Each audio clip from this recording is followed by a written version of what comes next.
What the heck? The cat was supposed to keep y'all entertained while I was still getting ready. Where did he go? Where'd that cat go? Alright. Hold up.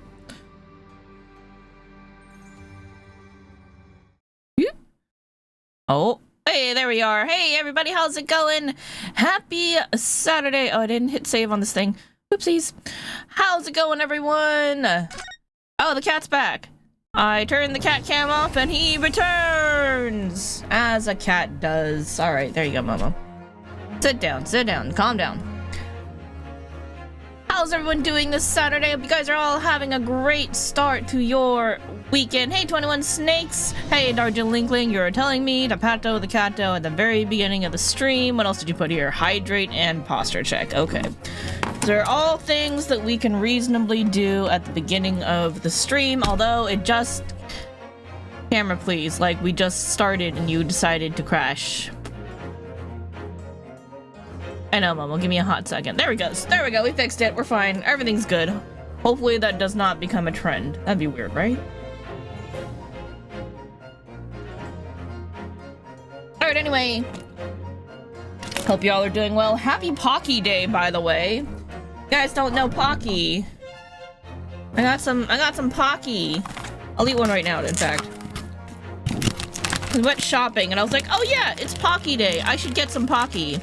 So I can have Pocky on Pocky Day, right? It only makes sense.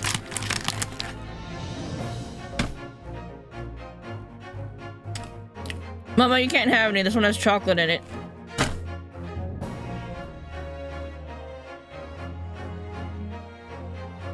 Cat's cute. Alright. Anyway. Welcome on back to the stream. Hope everyone's having a good start to your weekend. We are here for Ace Attorney Saturday, and we are on Case 4 of the Great Ace Attorney Adventures 2 Resolve. I think that's what the full name of this game is. It's the game within the bundle game thing. Doesn't really show it to us too much. Oh yeah, we just finished the whole damn 2-part trial day, so now it is an investigation day. Very exciting. If we do really well with the time on this investigation, I don't know how long it's gonna take, but we can. Maybe we can squeeze in a little bit of the next trial. Who knows? But with this cat would have to also let us start. So our client this time is none other than Beric Van Zeeks the Reaper himself, with our prosecutor being our best friend and inspiration for becoming a attorney in the first place, one Kazuma Asogi, now a prosecutor out for a vengeance. We don't really know what's going on entirely yet. There's a lot. We're at the part of... Oh no, please. We're at that part where it's all linking back to events in the first game, and then the events of 10 years ago in the past when things went down. So that's what we're doing right now. I know, cat. I know. Hold up. Let me do a little quick adjusty here. Ooh, there we are.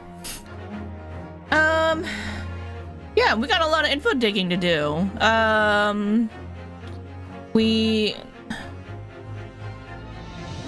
Alright, let's get in first, and then we'll look at the people. It'll be a little easier if we can look at our stuff.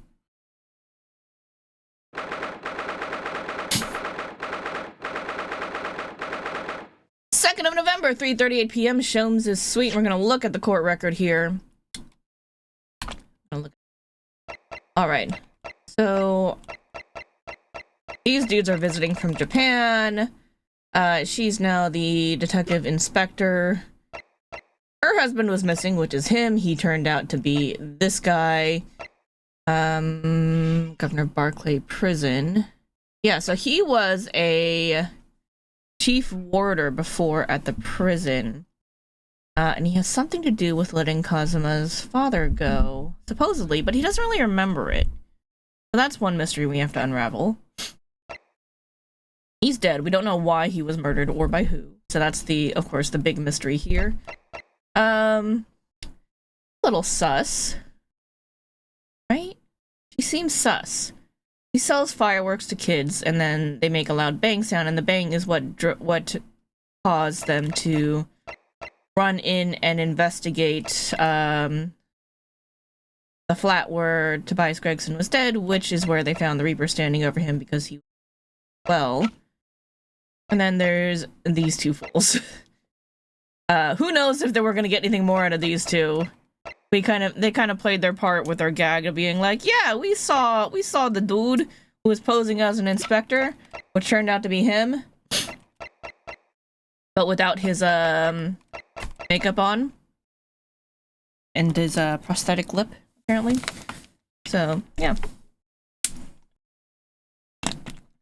That's what we're doing. Momo, what are you up to? What are you up to over here? Cat's very excited. Okie dokie. So yeah, we need a lot more info to piece together what's going on and why and how it's related to 10 years ago. Still can't quite believe what just happened.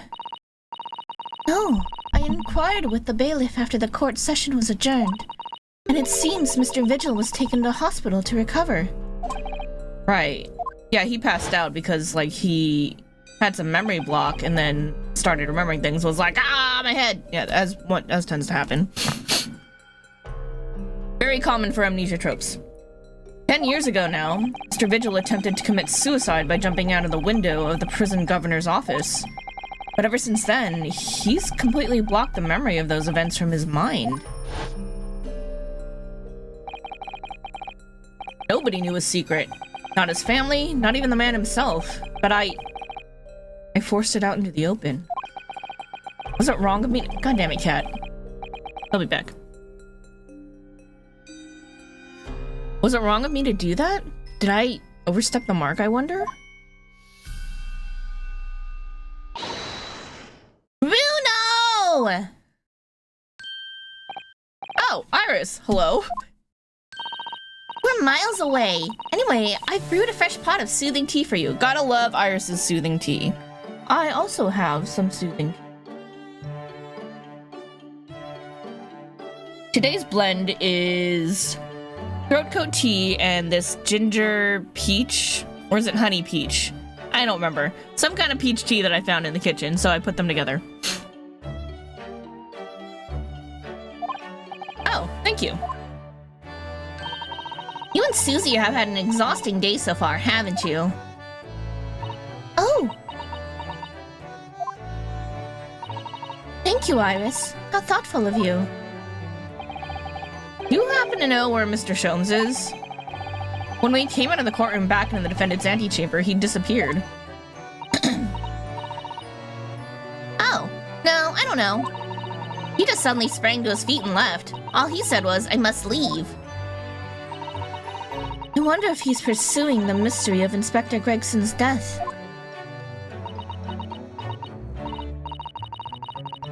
Well, you know what Hurley's always saying, don't you? There are mysteries in this world that should perhaps never be solved. Where the construction of a solution comes only at the expense of the destruction of something else. Yeah, that's true. It's like, do you really want to know? And it's like, yeah, I kind of do, but also I'm afraid of what I'm going to find out.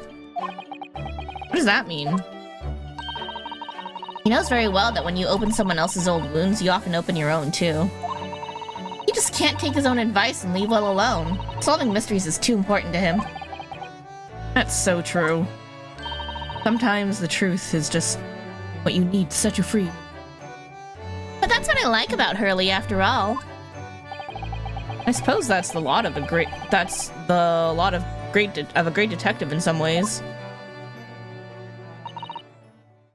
So then, let's have tea, and then I'll give you a hand.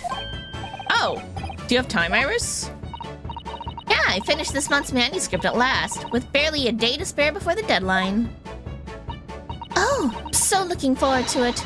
A brand new story to read in the adventures of Sherlock Sholmes.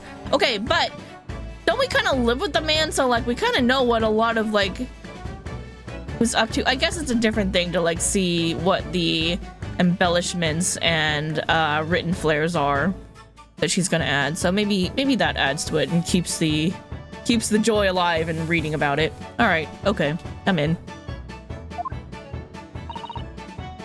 You know, I always hide Hurley's violin in the days before I have a deadline. You do? Poor Mr. Sholmes. I'm sure that's very wise, Iris. How sensible of you. Yeah, I'm sure he's very distracting. Now then, my dear fellows, let's Let's make a plan of action before we continue our investigation.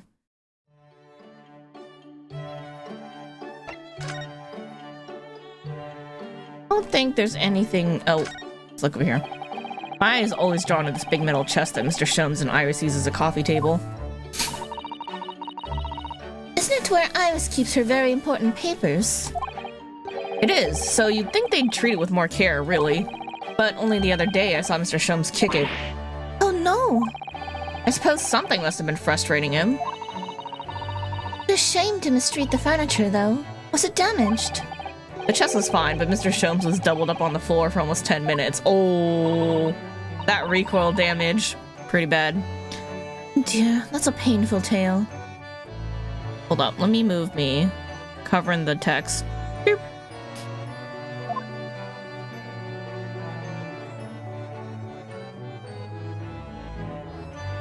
Hello, Momo. Welcome back. New camera for you, sir. Oh shit, no, I wasn't done. Time to look around. There's the violin in question.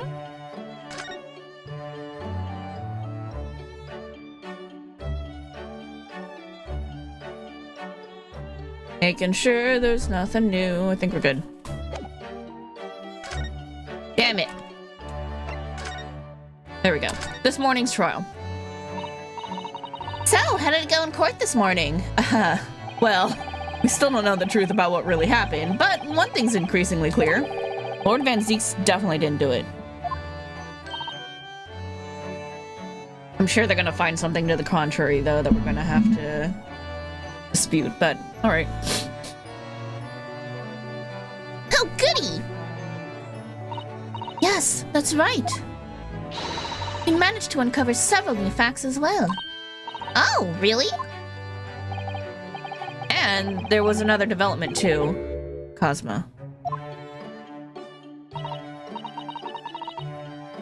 Yes, it's quite clear now that Cosmo-sama is not himself. The way he's acting, it's almost as if he's possessed. I know. I mean, at the end of the proceedings earlier, he was like a bloodhound the way he was chasing down Mr. Vigil's forgotten past. It has to do with his father, which, you know, if you guys, if Ryunosuke and Sasato have never really talked to him about his father, they don't know how he really feels about that whole situation and what he's been really thinking and planning to do about it. So they're not really, it's not really their place to say that he's not being himself, because this is a topic they've never talked to him about. And so there's certain topics that can make people act differently from how you normally know them. And even like a single person within different friend groups can act very differently. So it's like, unless that's like a thing, unless you like talk with someone about like their other interests as well, you're not gonna know how they act when they're around people they share that interest with. And it's kind of similar here, where it's like, what's left? They've never talked to him about his dad, so they don't know how he really feels about it and how he's gonna react to that information. So I don't think it's a fair assessment to say he's not himself. Just like, no, he's just not how you know and perceive him to be. He's not normally so mercilessly persistent.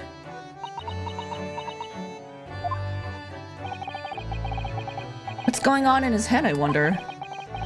I really need to sit down with Cosmo and try to understand what he's going through. Yes, try to understand. That is the correct thing to do. Good.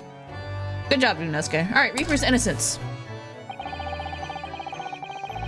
If Gregson was really murdered the day before his body was discovered, then Lord Van Zeeks has to be innocent, you see? What? The day before? Well, that should be easy enough to work out. Just by examining the corpse, surely? Yes, you would expect so, but curiously, no time of death was included in the autopsy report. That is curious. There's still unanswered questions about Lord Van Zeeks, though, aren't there? Yeah, we don't know where he was the previous day either, so I'm sure that's gonna come back and bite us. Ah, do you mean? I mean, what was he doing there on Fresno Street that day in the first place? Well, Well, according to the man's testimony, he said he was investigating Inspector Gregson, didn't he? Yeah, but why? And it turns out that little room was actually the inspector's secret office. Ooh, that sounds like it has all the makings of a wonderfully devilish plot. But then why was that notice board in there covered in all those particular papers? Papers about cases with a link to the Reaper. I'm starting to get a bad feeling about all this. My suspicion is Van Zeeks was investigating Gregson for I have no idea why, but Gregson was investigating the false Reaper to try to make sure it wasn't Van Zeeks and clear him from being accused of the Reaper. Maybe for his own peace of mind, or maybe for some other reason. Who knows? Oh dear, that sounds more like something horribly devilish.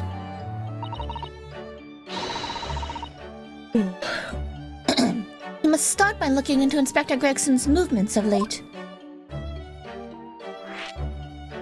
How do you want to do that?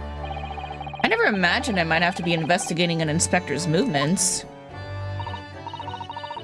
Well, according to the entry in his diary, he was carrying out an incognito investigation of the Red-Headed League the day before his death. Oh, you mean he was doing the same as Hurley? Well, Mr. Sholmes was trying to apply, whereas the inspector was supposed to be investigating. So a little different, yeah. I do wish it had been the other way around. Anyway, as it turns out, the inspector who went to investigate the Red-Headed League that day wasn't actually Gregson at all. It was Mr. Vigil, in possession of Gregson's identification. You know what that sounds like to me? Establishing an alibi. Oh my! Yes, you're absolutely right, Iris. But why would Gregson need an alibi? It would appear that the inspector had something to do that he wished to keep secret.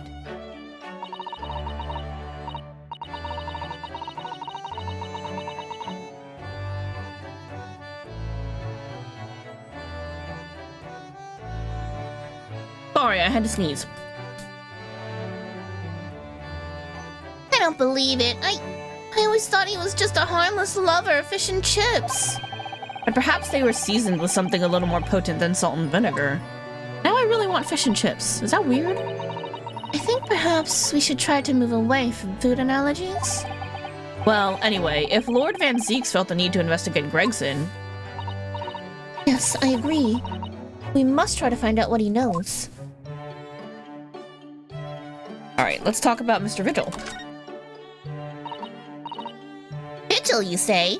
Isn't that the name of the lady who came to visit Hurley yesterday? Yes, it is in fact her missing husband. That's right, to ask Mr. Sholmes if he would help her to find her missing husband. We found. Only Mr. Sholmes completely passed the buck to us. Actually, didn't you say that Mr. Vigil had been taken to a hospital? You know which one? We should probably tell Mrs. Vigil. Ah, it is St. Sinner's. I'm starting to wonder if all the other hospitals in London have closed down. But that's amazing, Bruno. You found the lady's husband already. Well, I suppose I have, by accident. And 10 years ago, while Mr. Vigil was the chief warder at the prison, he was responsible for overseeing the professor's incarceration. No! So when the convict escaped, he was held responsible and immediately dismissed. Sometimes I really don't want to grow up.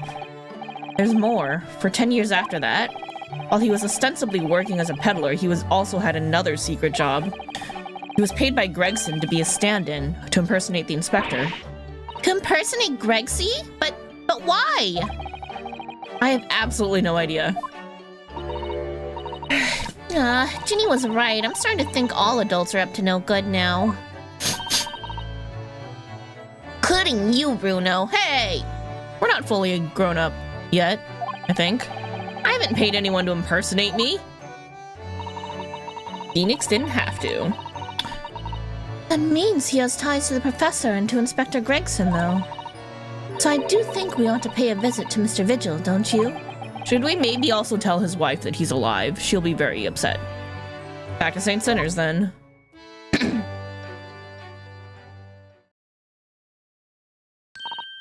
Well, I think it's clear what we need to do, isn't it?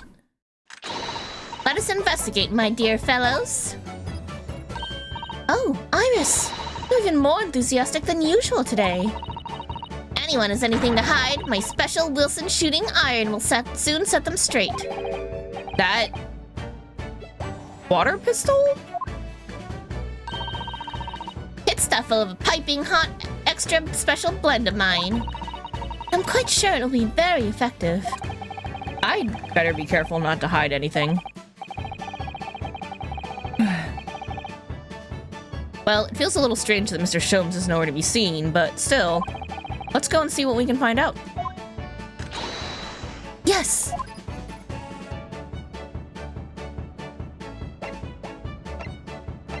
Alright, let's go.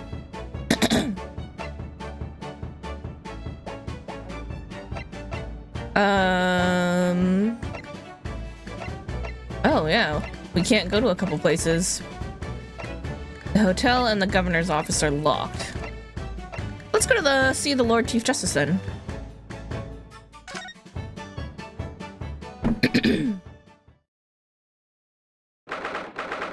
2nd of November.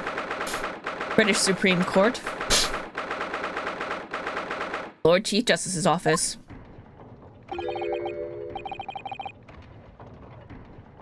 No arguments, Prosecutor Asogi. You will continue with the trial exactly as I instructed. Is that clear? Perfectly. It's Kazuma-sama. Fine Lord Strongheart by the sound of it. He never did know when to back down.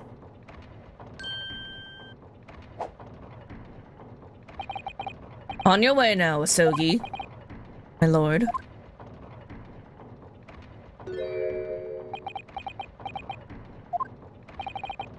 Kazuma.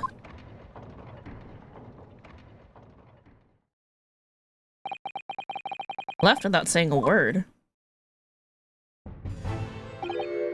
Yes? What are you doing here?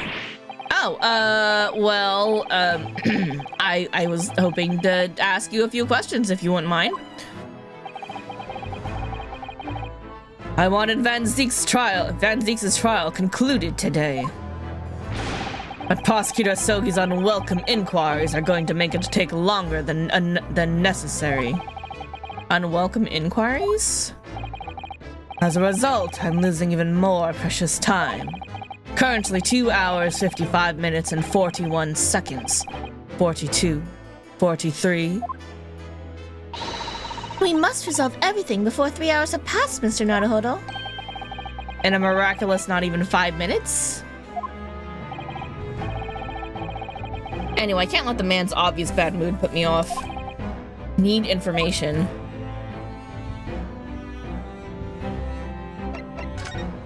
Make sure there's nothing new.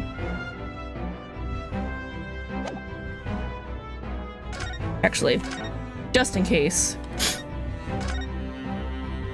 Just in case somebody was hiding. Alright, let's talk about the Reaper. Does Prosecutor Asogi believe that Lord Van Zieks is the Reaper? I wouldn't know.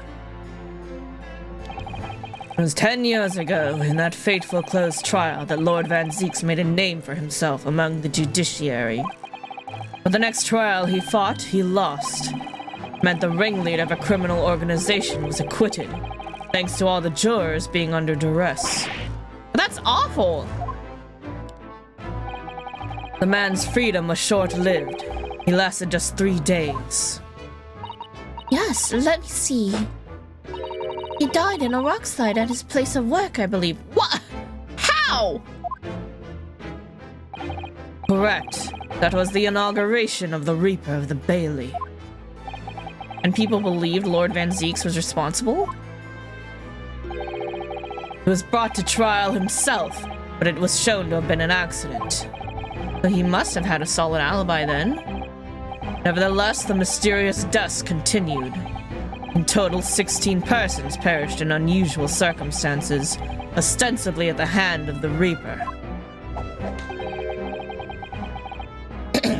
That's a long run of coincidences. Well, the Reaper's true identity may well be revealed by this trial. And the impact that revelation would have on the British public cannot be understated. Is that why it's a closed trial? Precisely. Talk about that. This country hasn't seen a closed trial for 10 years. So the last one was the professors? The trial of Genshin Asogi? Correct. Actually, we heard that originally you were going to prosecute that trial yourself, Lord Strongheart. Van Zieks entreated me to relinquish the prosecution to him, that he might avenge his brother's death. And here we are, 10 years later. With the son of the man Van Zieks has condemned, now looking to avenge his father's death the same way. They do say that what goes around comes around. However, it would seem the new young prosecutor is harboring some ulterior motive as well. Cosma is. I like my organization to run smoothly in the exact manner that I prescribe. As with the giant clock in here, I won't tolerate a single cog being out of step with the others. So that's what all these gears are about in here. Got it. The young man refuses to mesh with the other parts of my great machine. I will be forced to take steps. What do you mean by that? Not something with which you need concern yourself, but he's kind of my best friend, so I think I can be a little concerned.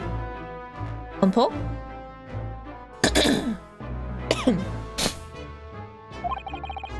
In any case, all your questions will be answered tomorrow.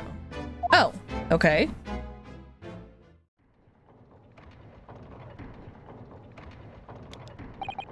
Now, I shall have to ask you to excuse me.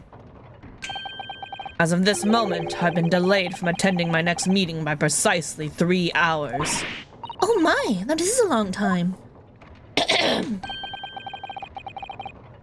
And I hold you entirely responsible. Hey!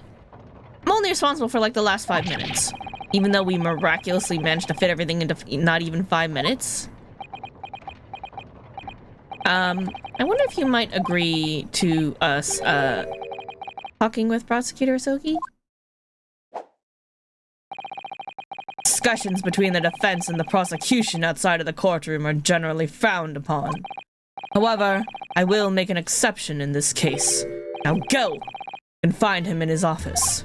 Oh, thank you.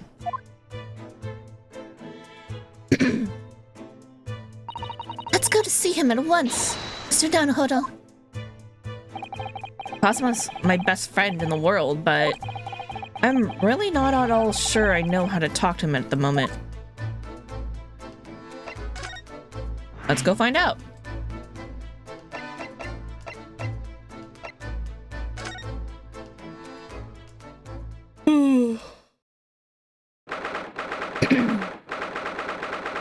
Second of November, prosecutor's office.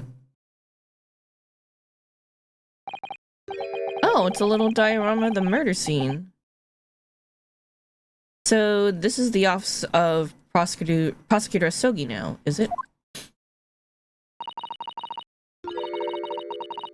Sama-sama is doing so well for himself. Even though he's always forced to kneel on the floor, Japanese style in that dark corner. It's his habit to sit Seiza style whenever he's working. Alright. Well, it looks like our journey here was wasted. The prosecutor appears to be out. Perhaps we should discuss things with another prosecutor we know first. They said, go talk to Van Zieks first. Let's see.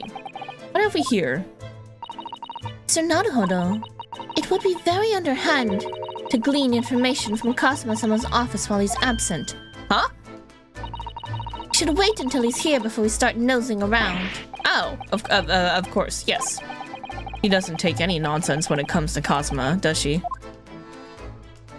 Alright, fine, we'll come back later. To the prison, I think she implied.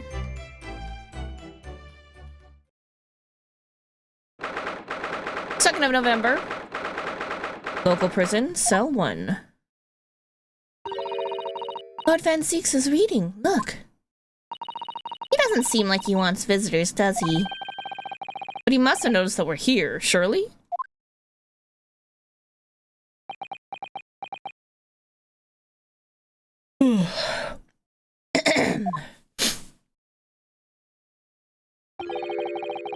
What do you Nipponese want? That's no way to greet the lord who's trying his hardest to prove your innocence, is it? Perhaps not. Huh? I apologize. So, what can I do for you, Mr. Naruhodo? There we go. Being nice to us for once. Good job. Lord Van Zeeks, speaking earnestly. Oh, the fog will lift over London for the first time in months tomorrow. This does feel very, very strange. Look, calm down, y'all.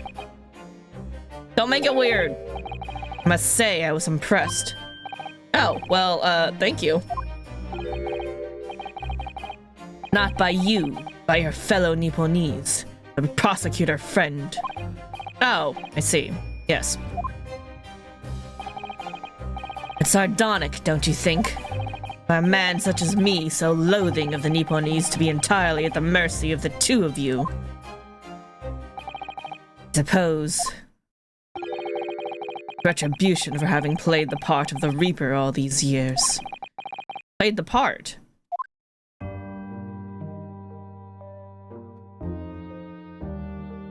Let's talk about that.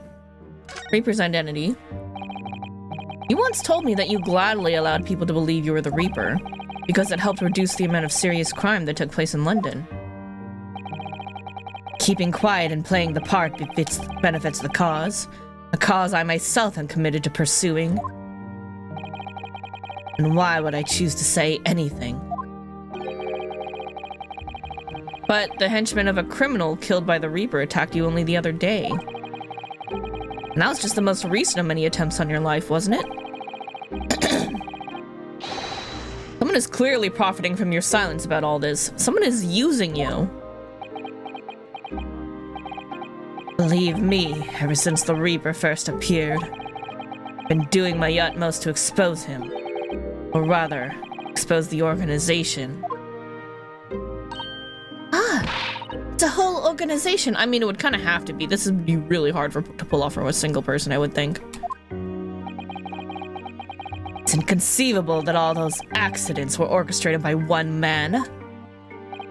No, the Reaper always appears to have very accurate information about the accused in each case, which can only mean that somebody at Scotland Yard is involved. Ah, and you might have inspected Gregson, which would explain why you were investigating. Someone you can't mean. You can't mean. It's taken me many years, but I finally identified the central figure in this Reaper organization. Tobias Gregson. Oh, no! Gregson, the Reaper? Or rather, involved in getting information to the Reaper organization. Which, considering how he's always, like, under orders to do things for the Crown, may mean that the Crown itself is involved in this. And we did find... I remember after the Sasaki Natsume case, we found that thing in the roof of his room that looked like... It was like a symbol or something, and they confiscated it right away. But I think that wasn't a Crown involved in that or something? Anyway, yeah, they were real quick to confiscate that, so... Yeah, interesting. Okay, alright. Gregson's secret. So, the reason you were investigating Inspector Gregson is because you intended to expose him as the Reaper? As I said, the Reaper of the Bailey is no single person. It's a highly secret organization with close ties to Scotland Yard. But there's no doubt that Gregson was a key member of that organization. I don't believe it. He's saying that that he was behind all those awful criminals meeting their... Gregson didn't do the dirty work himself. Oh. Ah. That makes sense for... when they burned McGilded in that carriage, it was a member of Scotland Yard, it was an officer, wasn't it, who escorted him to the carriage and locked him in there. Yeah, only members of the police were there. He was the tactician. His job was to covertly investigate the marks and plot their assassinations. In order to do that without arousing suspicion, he regularly needed a firm alibi. Which is where Mr. Vigil came in. Got it! Posing as the inspector. Okay, that checks out. Vigil knows nothing of the Reaper, but the room he rents on Fresno Street was almost certainly the headquarters of the operation.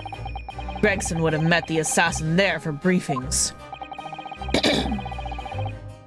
So, we don't actually know who carried out the killings then.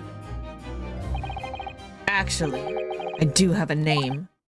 You what? You what now? Well, if you can name the man, you have the true identity of the Reaper already then. Or, if I can name the woman. Oh.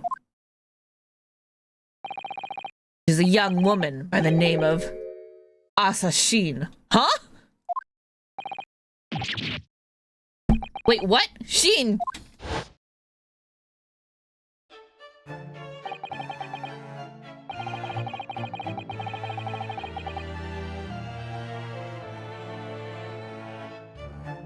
Her name's Assassin. Assassin. Assassin.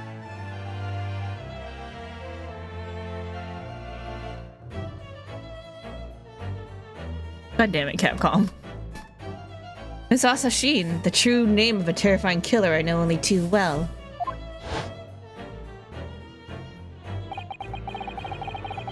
Ah, Ace Attorney names, yes. Thank you. Came to Japan posing as a visiting student and murdered Dr. John H. Wilson.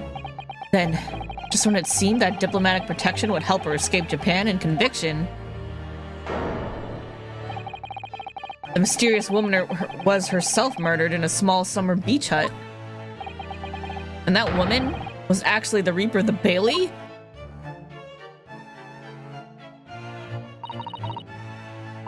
Or perhaps one of. Them being an organization, there could be multiple assassins. Who knows? So Naruhodo, this perhaps isn't the place to discuss. No, of course not. Can't mention it here. The fact that she killed Dr. John H. Wilson. Because Iris doesn't know, and it's very likely that the man was her father. Asashin, you should let father know at once. Yes, I agree.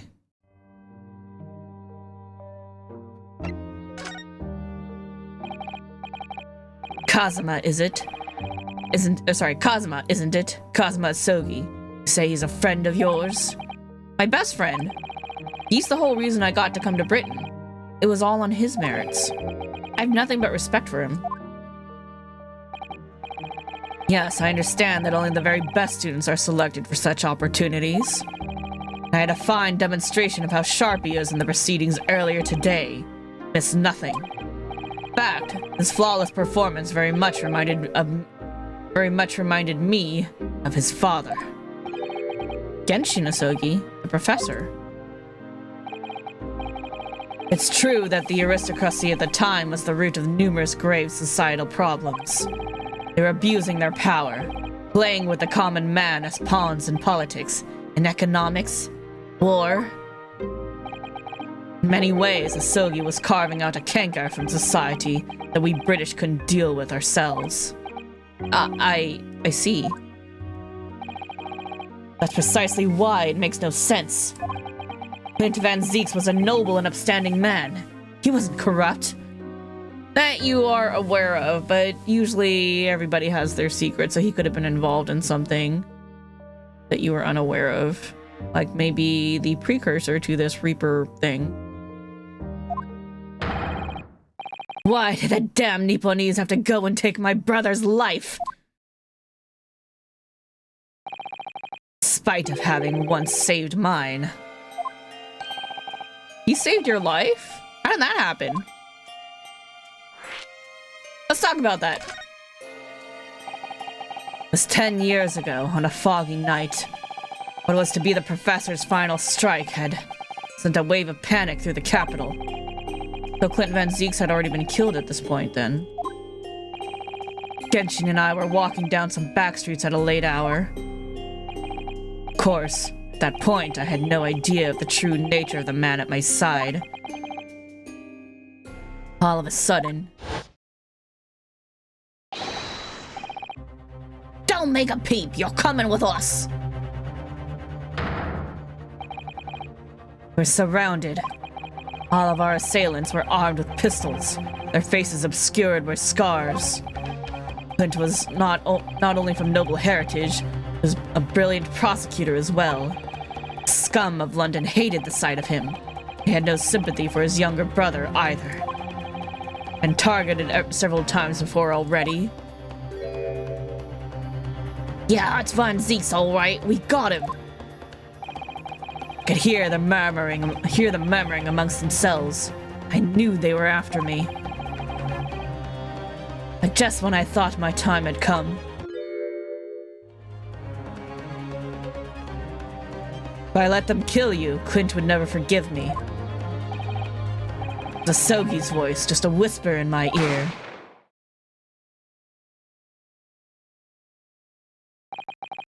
After that, I don't remember exactly what happened. The next thing I knew, there was silence all around. Genshin lay on the cobbled street. Blood was seeping from his left hand. He shielded me.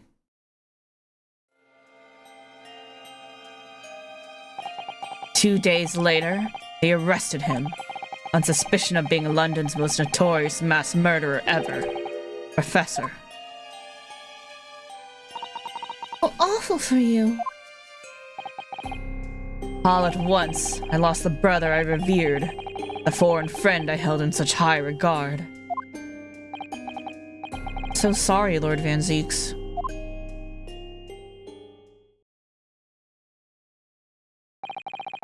That's the end of my miserable tale. Never thought I'd recount it to anyone. Well, thank you for confiding in me. Professor, the Reaper, and Inspector Gregson. I wonder just how intimately related they all are. Still can't quite believe that Gregson was essentially the Reaper, giving assassination orders to Giselle Brett. Mr. Naruhodo, let's go and inform my father. I'm sure our government will want to hear about this new information. Oh, that means I get to meet your daddy, Susie. Hooray! I hope he has the good sense not to tell Iris that his dad's dead, or her dad's dead. That would be very bad. Yes, alright. Let's head back to the Great Waterloo Hotel then. Thank you, Van Zieks. Got nothing else for me? Yep, alright. Let's go. New location.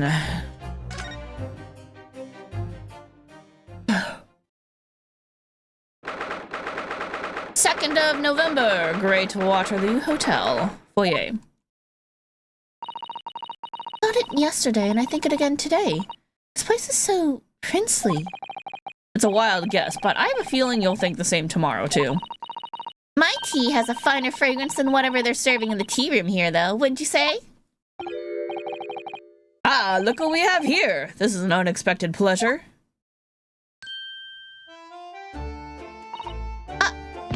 Father! Ooh, is this your daddy, Susie? How lovely!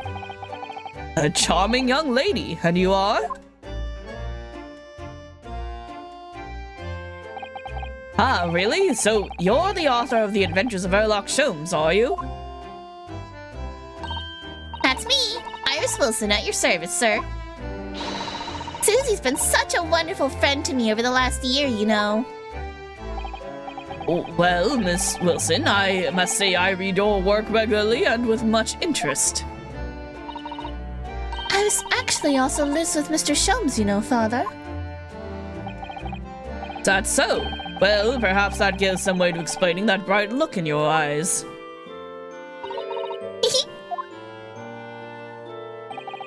You wouldn't be smiling so airily if you knew just how bright she is, believe me. Now then, young Naruhodo, it was a pleasure seeing you in action earlier. As an invitee of the symposium, I was allowed to observe from the gallery after I twisted some arms. And I must say, it was a truly exemplary performance.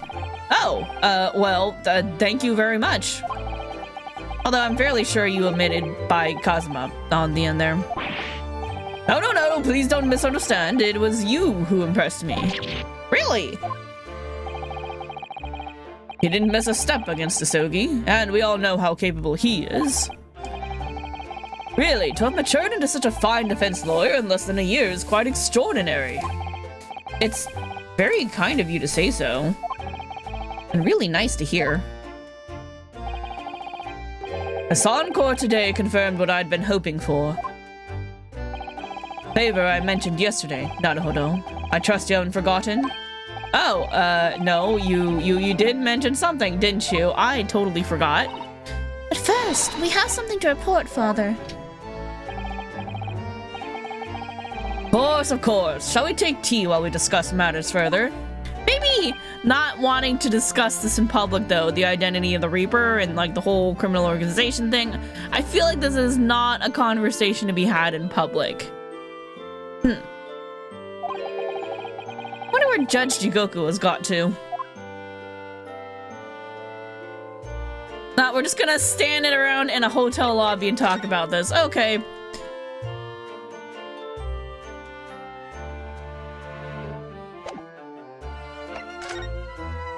About the Reaper. Father, do you know about the so-called Reaper of the Bailey? I've heard rumors. Some members of the judiciary explained it all to me yesterday. Of course, when I was visiting student here in London, the Reaper was yet to emerge. Right, he didn't appear until after that case when the visiting students had already returned home. Lord Van Zieks was in the dock today. It was Beric, the younger brother of Clint Van Zieks, I believe. That's right, and he's known throughout London as the Reaper, as you've heard. But the truth is, it wasn't him behind all those mysterious deaths. It was somebody else. I see. What you're saying is there's been a professional killer at work here? Exactly. Someone by the name of Asashin, in fact. I beg your pardon? Did you say Asashin? Mean that Giselle Brett woman who was responsible for killing my great friend? Oh no! A friend of yours was killed! Bro! A little tact here, please! Professor Mikotoba, I think perhaps we should discuss this right now. Motion to Iris. Because the friend the professor is talking about is Dr. John H. Wilson. And that's not something we want Iris to find out about. Not like this, anyway.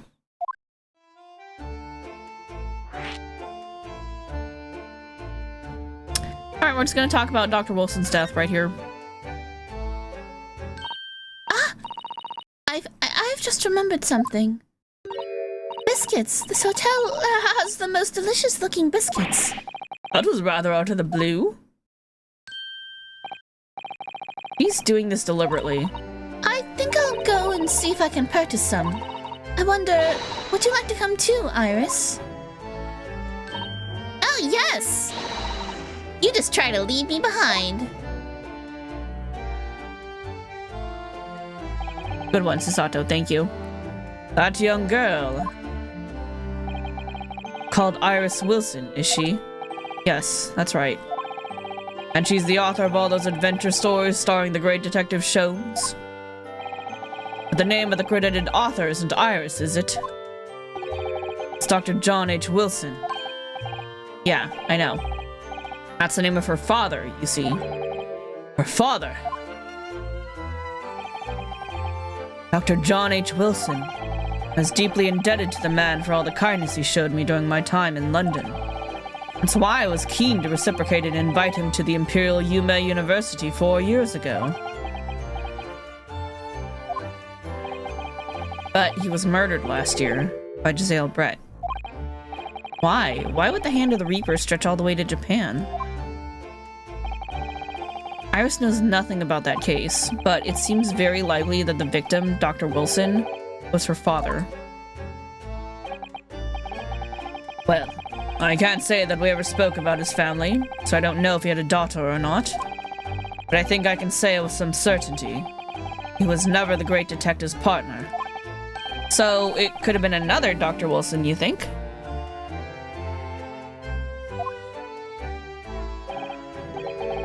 Well, Dawn and Wilson are both common names after all. Still, it's probably best not to mention this to the young lady until we can be sure. That's what we thought, yeah. We're back! The cinnamon biscuits! Oh, they smell delicious, Iris. I think cinnamon will go very well with the tea they serve here. Don't you, Susie? Yes, I'm sure you're right, Iris.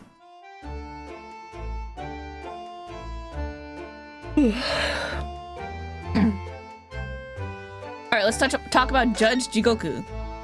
I haven't seen Judge Hell for a while, have you? Guilty!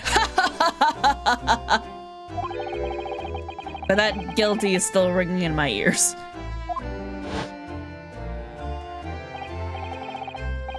Oh, now you mention it, I haven't seen him since this morning either. Both since the symposium's opening was postponed, he'll have gone to explore the great exhibition. Reminds me of something you mentioned yesterday.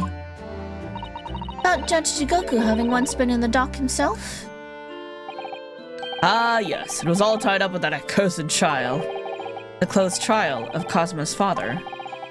Seishiro was trying to mitigate Genshin's guilt, so he took the stand to testify. But he got a little carried away and, actually managed to break the witness stand. Oh my! He also said some contemptuous words about the British Empire, for which he was charged. Oh dear. Although, it's worryingly easy to imagine him doing that. Well, it was all right in the end. He was acquitted and we returned home to Japan together. Thank goodness. Ah yes, talking of Seishiro.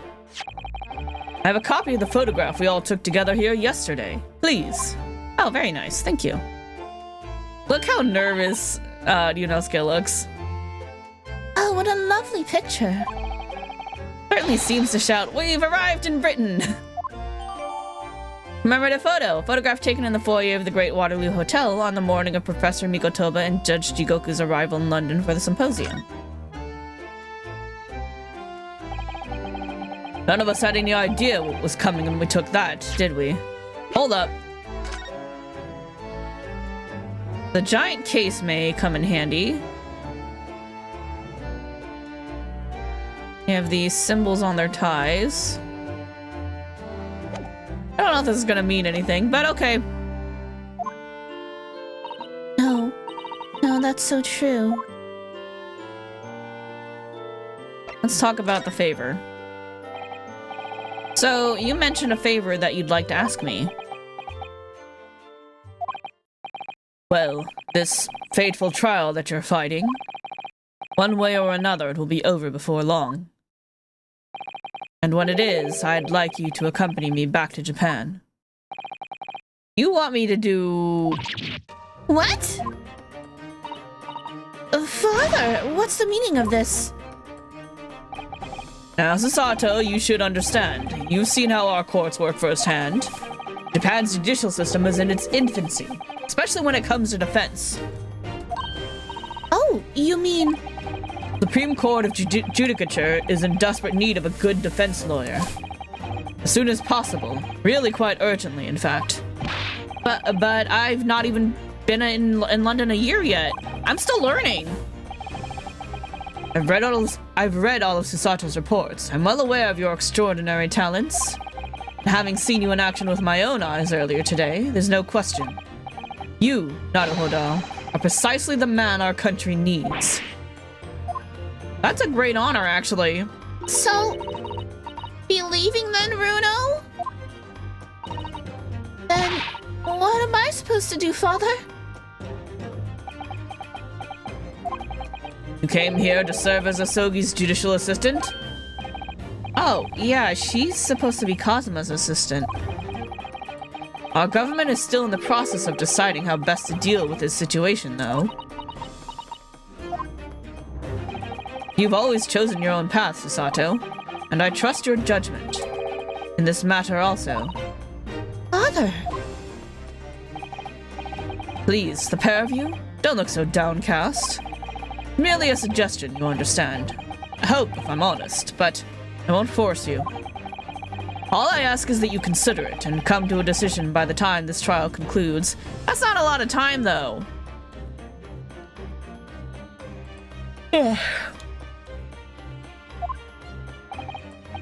Yeah, alright.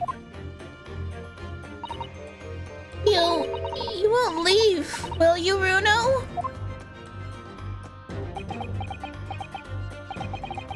A thought hadn't even crossed my mind. Until now, I've just been trying to do what I believe to be Kazuma's will. But it turns out that he's still alive, so... Where does that leave me? That is quite the conundrum. Well, if you'll excuse me now, I need to telegram government ministers and the Japanese police with this information about Asashin. Of course, Father. Thank you. I look forward to next month's installment, Miss Wilson. Oh, good! And please do come back to Baker Street sometime, won't you? We'd love to entertain you. I'd be delighted. The best of luck for tomorrow, Naruhodo. And... give my suggestion your full consideration, won't you? You didn't give me a lot of time to think about this, though. Yes, I will. Going back home?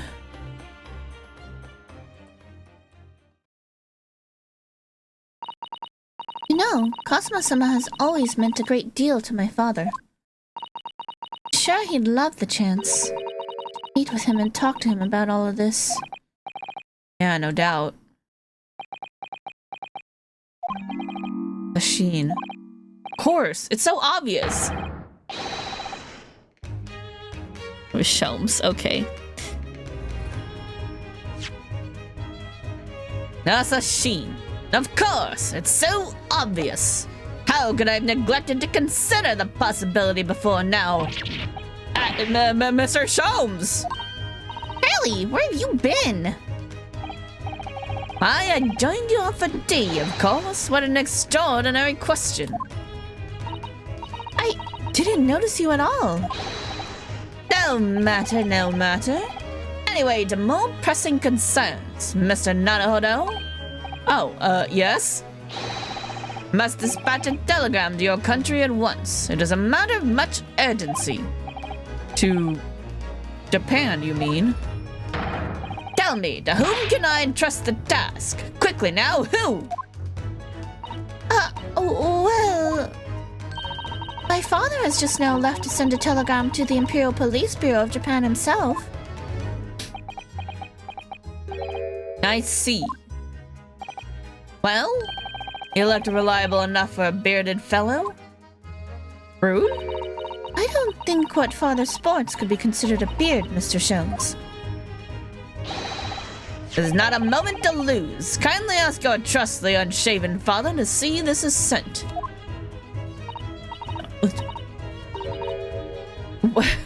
What? I will, but what is it? No questions at this time, if you please, Mrs. Sato. All we can do is pray that for once, my deduction is awry. Doesn't that imply that your deductions are normally correct, Mr. Sholmes? Which isn't exactly... Now then! You may be surprised to learn that I'm a very busy man. I certainly have no time to hide behind settees and eavesdrop on other people's conversations. That's what joining us for team it. Okay, got it. I leave the sending of this in your hands then, my dear fellows. Wait a minute, Mr. Sholmes! You just started of ran off, didn't he? Quite a pace. And left the unpaid bill for his tea behind, too. Speaking of which, let me pour myself some more tea. I must catch up with Father at the telegraph office at once. I'll run and call us a cab straight away. All by myself. And there was me thinking everyone would be clamoring to pay Mr. Sholmes' bill.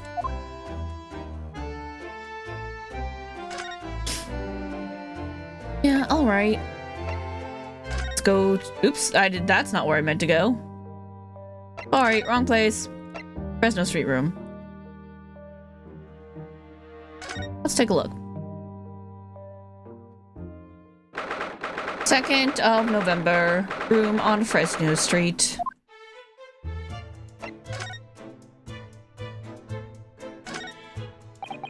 There are details of cases stretching back over 10 years on this notice board. Yes, a history of Lord Van Zeeks' defeats in court. I don't think that's an appropriate description. Although, when you consider everything on the board, it's certainly true. But all these people had a background of dubious dealings. And in the end, of course, the board itself concealed the inspector's own death. Oh my, it really doesn't bear thinking about. The photograph of Mrs. Vigil. Realizing the identity of this lady was a very great clue to exposing Mr. Gossip's true identity. He obviously loves his wife very dearly. Is why he felt he couldn't tell her the truth. The transformation was incredible, wasn't it? Just from that big twisted lip. Yes, he went to extraordinary efforts to play the part of Hugh Boone convincingly. Although, it didn't really seem like it was much of an effort to me. Now you say it, I have to agree. Almost as if that was Mr. Vigil's true character. People really are very hard to fathom at times.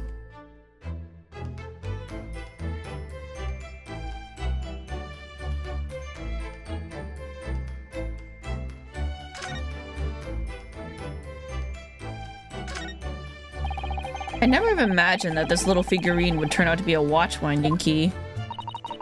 Suppose it's a policeman because the pocket watch was a gift from Scotland Yard. Seems there was much more to Inspector Gregson than we ever realized. He's clearly a brilliant man. The fish and chips that threw us off. I feel as though it ruined his image. Really don't think we should blame one of Britain's staple cuisines. But think about it! Imagine if it was Mr. Sholmes! How would you feel if instead of that old briar pipe that's always in his hand, Mr. Sholmes had a bag of chips? Rather disappointed, if I'm honest. Exactly! Poor fish and chips. They're really good, though. I do like them. This revolver, just who does it belong to? Well, we know it's of the type issued to members of the police force and judiciary. But Gregson's own gun was found on his person. Of course, Lord Van Zeeks had admitted to losing his firearm with which he was issued. Such absent-mindedness, not dissimilar to you, Mr. Naruhodo. Hey! Starting to think the cold, hard prosecutor and I could become friends after all. And I wish you every success. Thanks. Thanks for that. Catches your eye as soon as you enter the room, doesn't it? Such a bright color, it certainly makes an impression, yes. They can't possibly commit any crimes, can they? I mean, redheads stand out like a sore thumb. I'm afraid with our jet black Japanese hair, we stand out almost as much here in London. I suppose that's true. Mustn't think of committing any crimes, Mr. Naruhodo. I wasn't!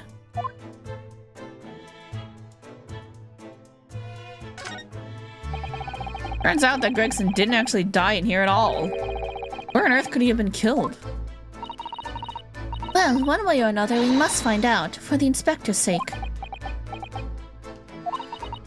You know, you look awfully pale again today, Mr. Naruhodo. Sorry. When I start thinking it all through, I conjure up some horrible images in my mind. Your imagination is the culprit here, then. Most certainly guilty.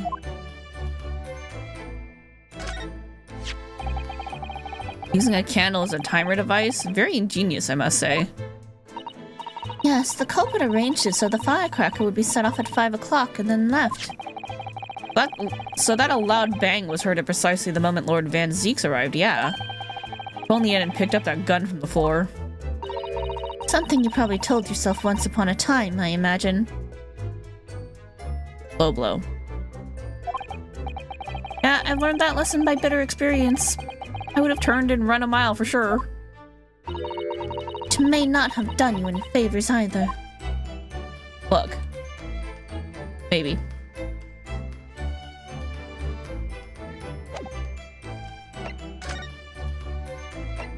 Alright, let's go to Mr. Vigil's hospital bed.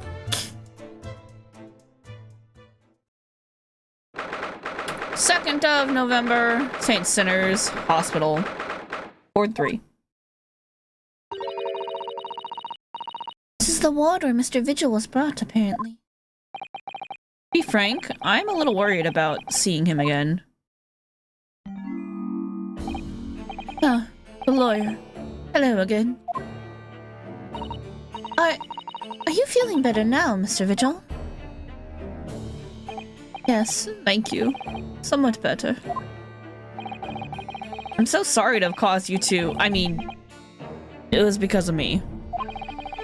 If I hadn't exposed your secret and forced you to remember things you obviously tried to forget.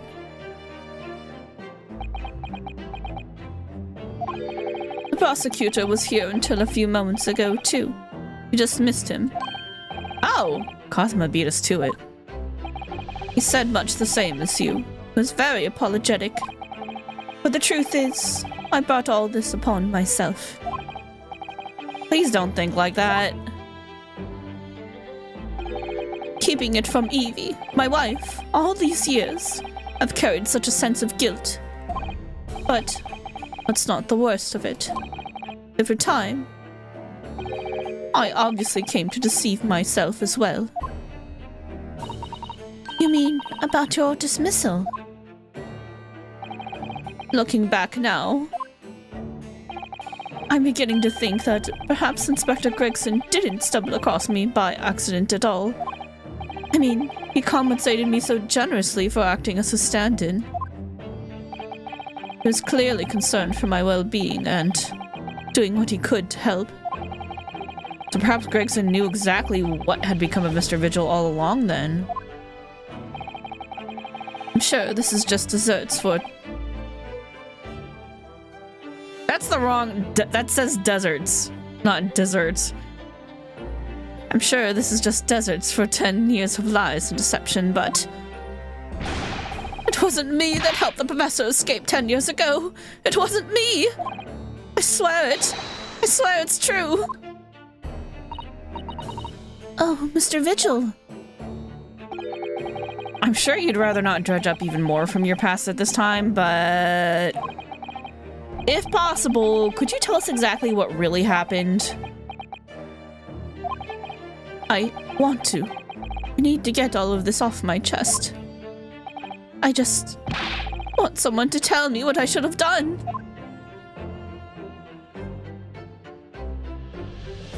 Alright, let's look around. This notice caught my eye before, actually. I suppose it's some sort of slogan for the ward. A cheerful welcome message, perhaps. Let's see. Pay with good cheer. Leave with good cheer. Oh, look at that! You're spot on, Mrs. Sato. It's full of cheer. Wonder how many discharged patients pay their medical bills with good cheer, though. Once I had a very painful injection when I fell ill with a cold. I felt awful already, so why did I have to suffer the sting of injection as well as the bill? I yelled at the doctor. Oh dear, what terrible treatment.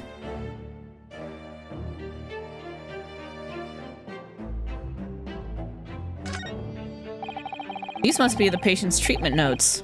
Let's see. Tendency to jump from windows. Remember to place cushion at base of wall outside. Why don't we just lock the window? Aren't we a story up from the ground here? Oh dear, poor Mr. Vigil. I can't help feeling that there's a better solution to the problem than a cushion, though. Finding something you'd lost isn't always a happy experience, it turns out. For Pursuing the truth can be a very dark business sometimes, can't it? Yes, I'm afraid it can.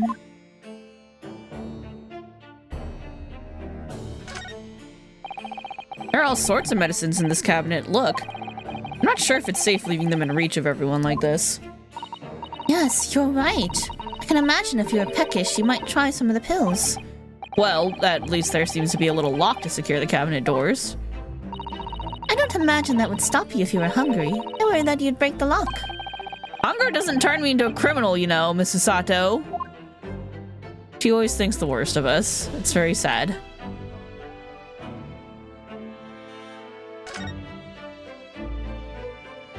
Oh, look. Ah, patient treatment notes. What do these say, I wonder? Endlessly obliging. I suppose that's referring to the patient in this bed. I would think so, and until Mr. Vigil is a little more stable. It's probably just as well that he has a kindly person in the neighboring bed. The endlessly part is a little worrying, though, isn't it? I mean, what if Mr. Vigil suddenly declared that he'd like to take a trip out of the window? Would this endlessly obliging patient simply open it for him and say, "Be my guest"? Let's check with the doctor later. Again, why don't you just lock the window?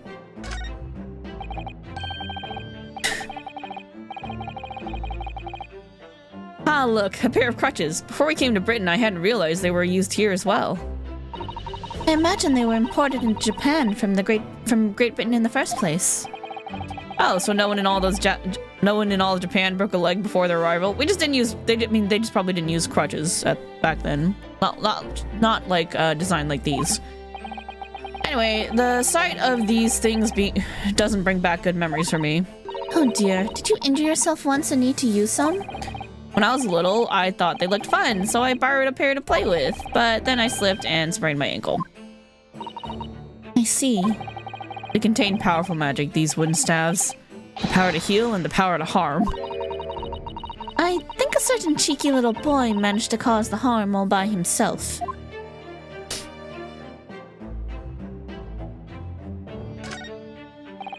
There are lots of bottles in that cabinet there, aren't there? Think it's safe to keep them there? If you are a patient here, I feel sure you take some medicine by mistake when you're half asleep. That is a worry. But at least the cabinet has a lock, even if it's only a flimsy-looking one. Oh, I've no doubt you'd manage to unlock that somehow while you were half asleep as well. There are limits to what even I can do when I'm half asleep, you know, Mrs. Sato.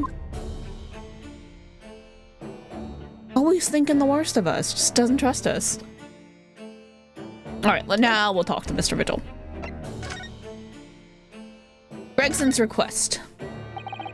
Inspector Gregson was obviously engaged in a special operation of some sort. He was investigating something that even Scotland Yard couldn't know about. Details of the Reaper's marks, yes. It was when he had to carry out those investigations that I would take his identification and impersonate him. He'd pretend to be the inspector and carry out investigations on his behalf. Oh no, never! A common street peddler couldn't possibly carry out a proper police investigation. All I would do was go to the specified location and make a little hoo-ha. Just something to leave an impression, so everyone there would think a detective called Gregson was here. So, that's what you were doing on the day prior to the incident? Yes, he asked me to make an appearance at the park on Lime Street for the Red-Headed League event. So, as usual, I flashed the inspector's identification around and was very vocal about my presence. But then you were taken prisoner by those red-headed fraudsters. Yes. So you would always make a point of showing Gregson's identification and generally being loud? That's what the inspector asked me to do, yes. That's one way of becoming a legendary detective, I suppose. Not a good one, though. And as you know, I suffered this bruising round my neck at their hands. But the following day, they kept their word and released me. Without returning the inspector's identification to you, however. He had arranged to meet in the Fresno Street room at 5 that day, so I could report back to the inspector. At the agreed time. That's when I heard the gunshot. Alright, let's talk about the prison escape. It was at midnight on the 17th of June, 10 years ago. That was the time scheduled for the execution. But the professor's execution never actually took place, did it? Or rather, the execution itself must have been used to effect the plan of escape. Hardly dare to imagine what a chilling plan it was. Barclay was renowned for being the highest security prison in the country. Everything that went in or out of the place was searched multiple times. But there was one notable exception. Or rather, one notable loophole. Something that was never questioned. I have a feeling I know what that loophole was now. The coffins into which the bodies of the executed convicts were placed, correct? Yes. Once the coroner had confirmed the death of a condemned convict, the body was taken in its coffin for immediate burial in Lowgate Cemetery, just behind the prison. Chief Warder first had to sign the necessary papers. And after that, no member of staff was permitted to touch the coffin containing the body again.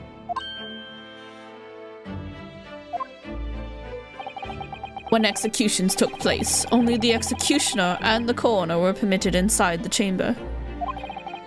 I would wait in the adjacent room for word that the condemned convict was dead. On that occasion, once I had that confirmation, I went into the mortuary to find a lone coffin, as usual. Procedure that was that I would sign the paperwork having checked the coffin, then nail it shut. But for some reason that day, coffin was already nailed shut. No! I didn't think anything of it at the time. I assumed that my deputy must have checked the coffin and nailed it shut before I arrived. So, you mean, the coffin contained... Yes. I can only imagine that Sogi, having escaped his execution somehow, was alive inside the coffin. The coffin was then taken out through the main gates and deposited in Lowgate Cemetery. Presumably there wouldn't have been enough air inside to breathe for long. So in the early hours following the burial, somebody dug up the coffin again to set Genshin free. But in the end, he was fatally shot in the graveyard anyway. What on earth really happened in Lowgate Cemetery that night, I wonder? Afraid I really don't know. All I can say with certainty are two things. Sogi couldn't possibly have escaped that way without help from somebody working in the prison. And that somebody was not me. Alright, let's talk about Asogi. Obviously you knew the man then. The professor, I mean. Genshin Asogi. Yes, I remember him well, in fact. Would you mind telling us what you know? Well, having been condemned to death as he was, any contact I had with the man was short, obviously. After that trial, which was carried out behind closed doors, attended only by the elite members of the judiciary, they called for his execution to be carried out at the earliest possible opportunity. The outcome of that trial was set from the beginning, wasn't it? It was a time of delicate diplomacy when Britain and Japan were in the process of signing an important treaty. That meant the potentially destabilizing case had to be dealt with swiftly and discreetly. The man had less than a week in total. As I was the chief warder, I oversaw his short stay in the cells until his final hour. I remember being struck deeply by his noble character and incredible resilience. What do you mean exactly? He was a killer of many men, but he was always quiet and polite. He was a gentleman and a man of intellect. In fact, I couldn't bring myself to believe what he'd done, so I asked him one day. Those 5 members of the aristocracy whose lives were taken, were you really responsible? I'm guilty of the unforgivable crime of ending another human's life, yes. Following day, the closed trial took place, and the verdict was no surprise. Hold on. That wasn't exactly a yes to all the murders, though, just one.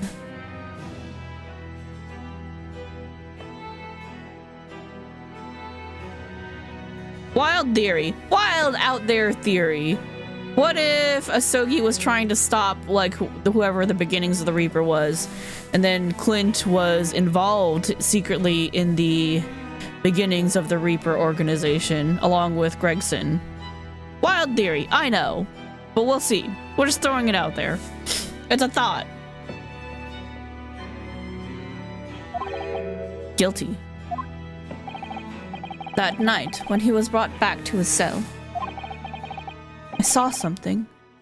Something unusual. Something unusual? What? Last will and testament of Genshin Asogi. Interesting. As I said, it was on the night following his trial after he'd been found guilty. I was doing the rounds of the cells, and when I looked into Asogi's, I noticed that he seemed to have a sheet of paper in his hand. Ah, his last will and testament then, presumably. As soon as he noticed me, he hurriedly shoved it behind his back. But why did you find that so unusual? Isn't it normal for a man to pen a will when he knows his death is nigh? Yes, that's true. But there were special conditions to Asogi's incarceration, you see. What sort of conditions? Well, even though he was held in a cell designed for condemned inmates, he was allowed to keep his personal effects with him, with one exception. Really? He was allowed his things? That's unusual, certainly. Of course, he'd been convicted of killing 5 members of the aristocracy. But at the same time, he was a guest in our country from the Empire of Japan. The powers that be were determined that his final days shouldn't be needlessly uncomfortable. And what was the exception you mentioned? For the personal effects he was allowed? Probably his katana, I would imagine. That's the point. He wasn't permitted to have writing materials. Oh! Huh? Let the man have a katana, but you won't let him have writing materials? Specifically, no pens or paper. So, he was prevented from leaving any written record of what had happened to him. Yes, that was the long and short of it. No idea where he obtained that paper. Any writing materials would have been confiscated from him upon his incarceration. As I said, he hid the paper behind his back and then pleaded with me. What did you just hide behind your back? Please, please turn a blind eye. This is my lifeline. But you know it's against the rules. The only person who's seen. If you just agree to keep quiet. All right then. But what's on that paper? My last will and testament. This will is the only weapon I have left now. Yeah, something's definitely fishy with this. How can a will be a weapon? So I decided to pretend I'd seen nothing, and I let him keep his will. But then later, just seemed to vanish without trace. What? What do you mean it vanished? It would seem that isn't the end of the story of this mysterious will. Alright, let's talk about that. I was the only person who saw Asogi's will, but somehow it disappeared. It was after Asogi's execution. Which was actually an elaborate jailbreak. The warders gathered up Asogi's possessions that were in his cell. They were all to be sent back to his family's home in Japan, you see. Lord Kazuma-sama. And you're saying that it wasn't anywhere to be found among his personal effects? The will, I mean. That's right. Though I didn't search through them myself. But Governor Caden was livid, was screaming. Can they have disappeared completely? So he knew about it. That doesn't quite make sense though, does it? What way? Well, we'd understood that only Mr. Vigil was aware of the will's existence. In which case, how did the prison governor know to look for it? Oh yeah, you're right. I really don't know how he knew. But it certainly seemed as though he knew of the will's existence from the outset. Only he didn't refer to it as a will. What he said was... the Asogi Papers. The Asogi Papers? I really can't tell you anything of the subsequent events. Because, well, what happened? Your dismissal, and the way you blocked it all from your memory. I'd forgotten it all until today. I don't suppose it's relevant to the case, though. Oh, no, trust me, it's gonna be relevant. Well, anyway, thank you very much for sharing it with us, Mr. Vigil. We're very grateful.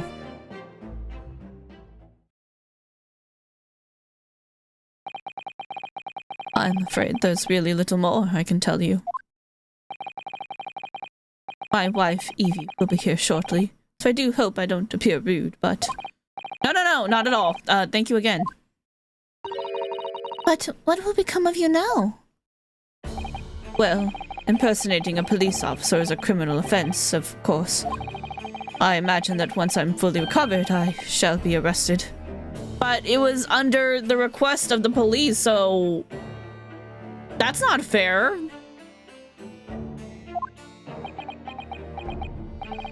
So sorry. Don't be, please. This was all my own doing. I always knew that this day would come. Well, I wish you well. Goodbye, Mr. Vigil.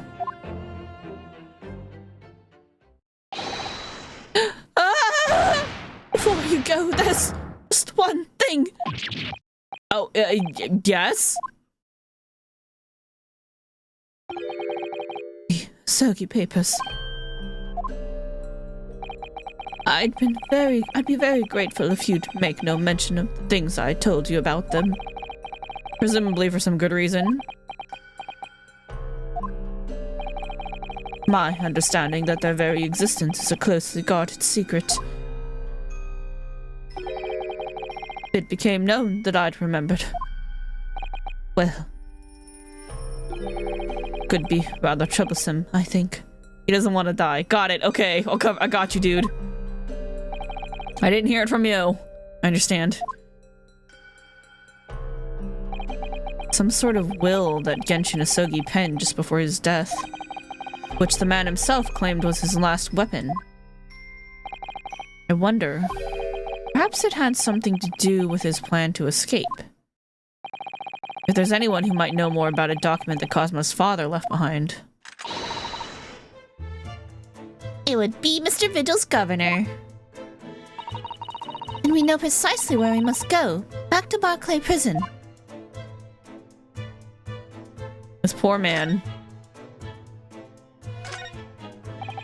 Well, at least he seems to be on the mend. You know, his disguise as Mr. Gossip was really quite masterful, wasn't it? I can't remember anything about it except for the floppy lip. I imagine not even his wife would have recognized him. Perhaps, but did he really have to take it quite so far? Alright. New location added.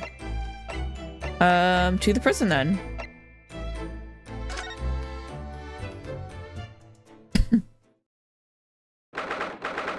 2nd of November, Barclay Prison. Governor's office. Oh, back again, are ya? Yes, hello? I heard all about your investigations. I read the report just... I've heard all about your investigations. I read the report just now. You found him, eh? Vigil. Yes, luckily.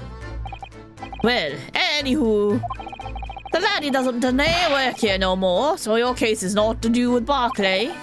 When they like you to get the wrong idea about that. Of course, yes. Mr. Vigil stopped working here 10 years ago now, so... Yes, we've seen his dismissal notice, haven't we? He was given the chop. Aye, gimme. You can very well. So, how about the wee and give biscuit? Oh, they really are like little handcuffs, and as hard as irons, too. So, what's brought you down here the day? Well, there's something else we'd like to ask you about, actually. Is that so? We believe there might have been a document that disappeared from Genshin Asogi's cell. I think it's been called the Asogi Papers or something?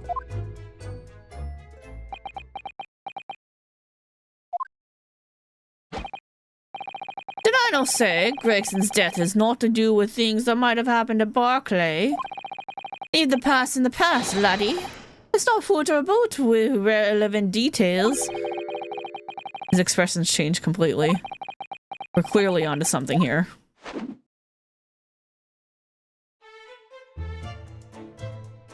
Time to snoop around. Oh, maybe not. Nope, it's all the same. Time to talk to the man. 10-year-old legacy. That murderer's botched execution and the whole miserable escape. They were Barclay's darkest hour, aye. Shocking embarrassment. Because the convict had a collaborator on the prison staff, you mean? Aye. Shame.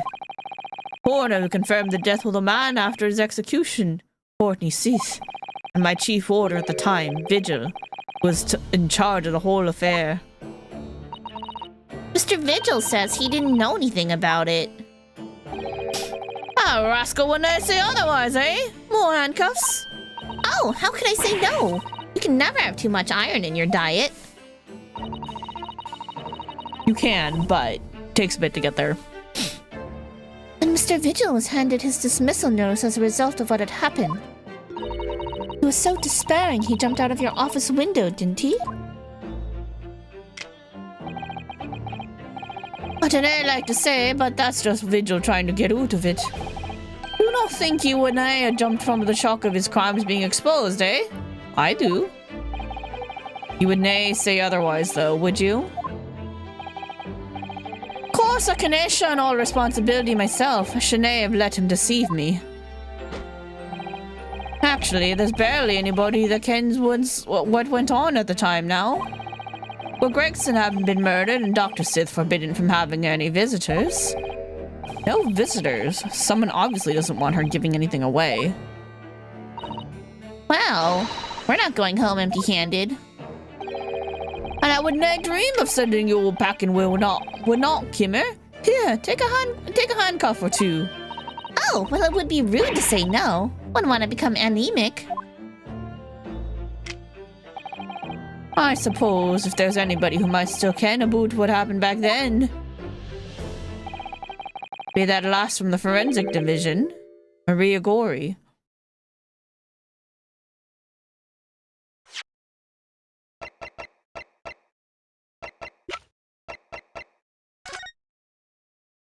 Maria Gori, the coroner, took over for Courtney Sith and did Gregson's report and did not list the time of death. Yeah, that's someone I want to talk to. Where do I find her? Maria Gori. Aye, Sith's daughter. She denied to have no more, just the one. Oh, the crazy girl. Got it. Why the different last name, though? Interesting. But the wee bairns followed in her mom's footsteps. She didn't ever see her without a scalpel in her hand. Ah. Crazy girl. Mama, what is this? Ah, where did she spring from? And did she just call the doctor Mama? Dr. Sith's daughter, Maria Gori. We could do with talking to her. Let's talk about that. So, she's Dr. Sith's daughter, but her surname is Gory? Yeah, tell me more. Aye, there's some family history, I'm sure, but I dinna ken the ins and outs of it. She grew up watching her mom work with the bodies of the folk who died in strange circumstances, and decided to do the same with her own life. I can't understand it myself. Perhaps she was driven by a deep respect for her mother. Perhaps. Anywho, she was in charge of Gregson's autopsy, I believe. Yeah, she was. I did see that. Right, and the coroner responsible for this incomplete report. Someone told me once that the wee lassie always loved her mom's stories about cutting up bodies. There's even a rumor that she used to listen to the funeral march as a lullaby. Girl's got some problems. Well, then her mother might have told her about the autopsy from the case 10 years ago. I'd say there's a fighting chance at least. After all, that was a life-changing case for all of us. We really need to speak to Miss Gory herself about this, I think. Well, thank you very much. I'm no happy about any part of this. Took years for Londoners to finally forget the whole professor business. You don't give up on this, laddie. Stop asking pointless questions. I'm sorry. I don't like dredging up these painful memories for everyone. And you know, just stay away, no? Leave me alone and didn't come back here, eh? Wait, hold on, I got one more question for you. The Sogi papers. How do you ken about that, laddie? There's no many folk even here in the prison who've heard of those papers. Well, I can't tell him, Mr. Vigil told me. I'm afraid our sources must remain confidential, sir. We've been led to believe that the papers are actually a last will and testament. Is that right? The professor's, or rather Genshin Asogi's?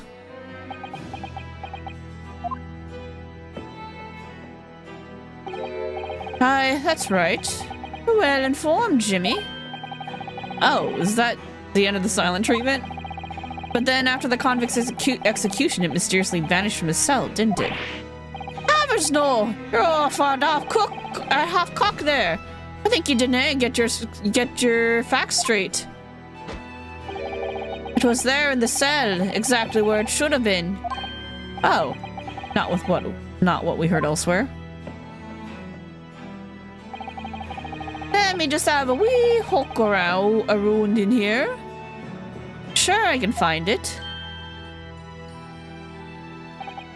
Hi, here you are. See? The last will and testament of Genshin Asogi, written with a calligraphy brush. Of course, I can't read a word of those Japanese squiggles. But I mind it says he leaves all his worldly possessions to his son back in his homeland. Yes, that's correct. That's the gist of it. So these are the Asogi papers? Hi, of course they are. Papers written by Asogi, nae doubt about that. There's no mystery here, laddie. That's your lot.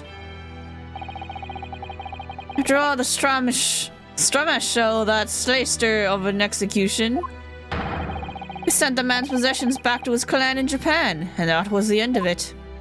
I think we ought to make a record of this, Mr. Naruhodo, just in case.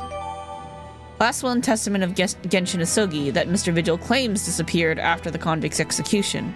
Apparently Mr. Asogi described it as the only weapon I have left. One thing before you go on your way, Mr. Naruhodo. Hold on, I gotta look at this. I, Genshin Asogi, hereby request that upon my death, any and all material possessions and wealth belonging to me in London, delivered to my son, Kazuma Asogi, the Empire of Japan. With deep sadness that I accept my fate in this foreign land, and the knowledge that I will never see my homeland or family again, but I regret nothing about my chosen path.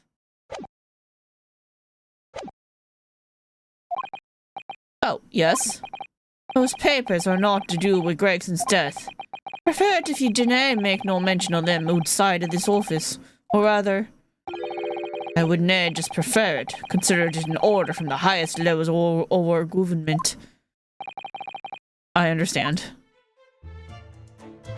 We didn't see nothing about nothing. Although, I have a feeling this is gonna have something to do with talking to Kazuma.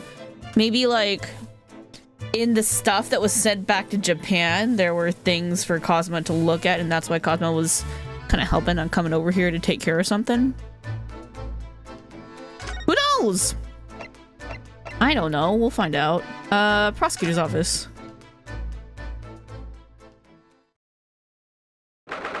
2nd of November, prosecutor's office. Hello, he's here now. Cosma.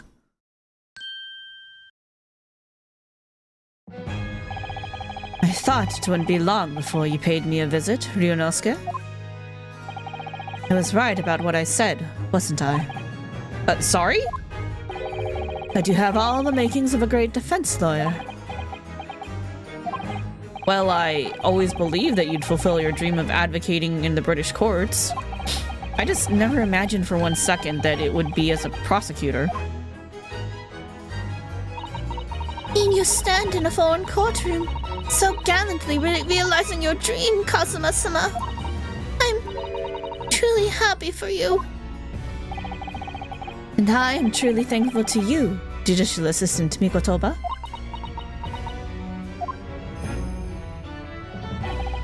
Ryunosuke, I always thought it would be fun for you and I to shake up the British legal system a little together.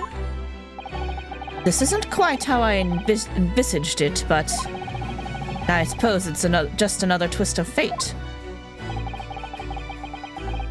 I learned a lot of things during my time in London. About how Susato-san's father was himself a visiting student here once, along with Judge Jigoku. And about what had happened with your father. Then you'll have no difficulty understanding why I had no choice, why I had to find a way to get to Britain as a visiting student myself. Yeah, seeing that now, yeah. I want to hear it from you, Cosma. As you wish, Ryunosuke Naruhodo.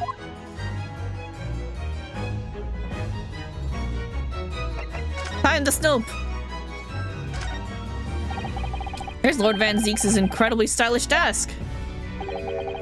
It's not my style, though. No, I noticed you've been working at the little table on the floor. Kneeling down, Seiza style. I thought it was some kind of punishment set up by Lord Van Zeeks when I first saw it. Find it the most comfortable way to work. I can't do it. After a couple minutes of sitting that way with my legs folded under me, they start to go tingly. Don't exaggerate, Ryunosuke. We both know you can't even manage a minute. Shade.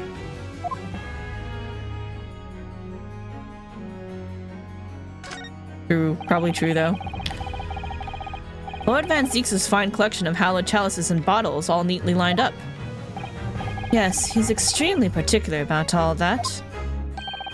He has a strict regime for everything. The storage of the cask to the bottling of their contents. Ah, she must be having a really tough time of it being his apprentice. Actually, no. Oh? He's so particular about it all, he refuses to let anybody else touch any of it.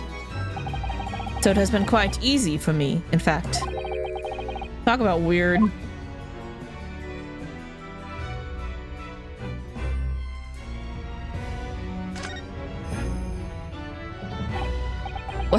What the?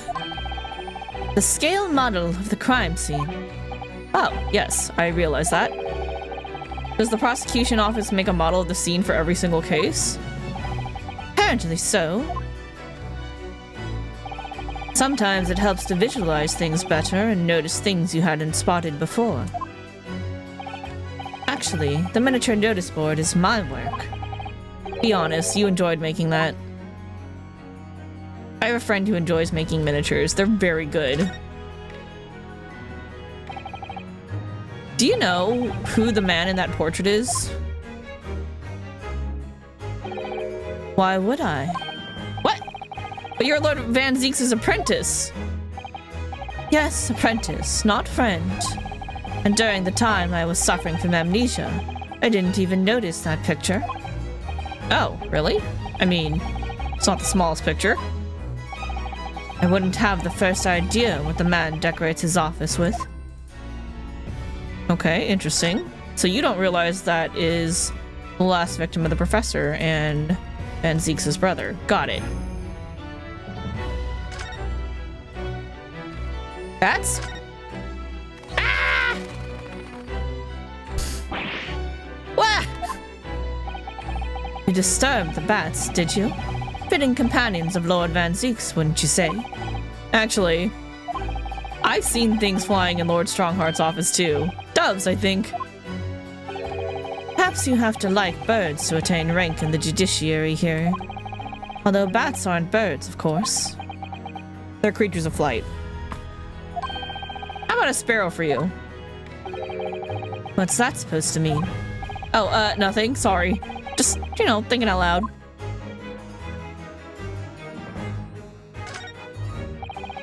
Cast floor to ceiling, just like the last time we were here. Hallowed barrels, I suppose. They're arranged according to vintage, flavor, and region. Every week, they're all taken out and put back in order. What? Every week? Lord Van Zeke's can't seem to settle on the perfect way of arranging them, you see. Vintage, flavor, and region don't neatly coincide. That's the trouble. Gosh, being his apprentice must be a real challenge. Actually, no. Oh? Considers the task too important to entrust to anyone else, so he does it entirely on his own. So he's a barrel of laughs here, and in court then. Great.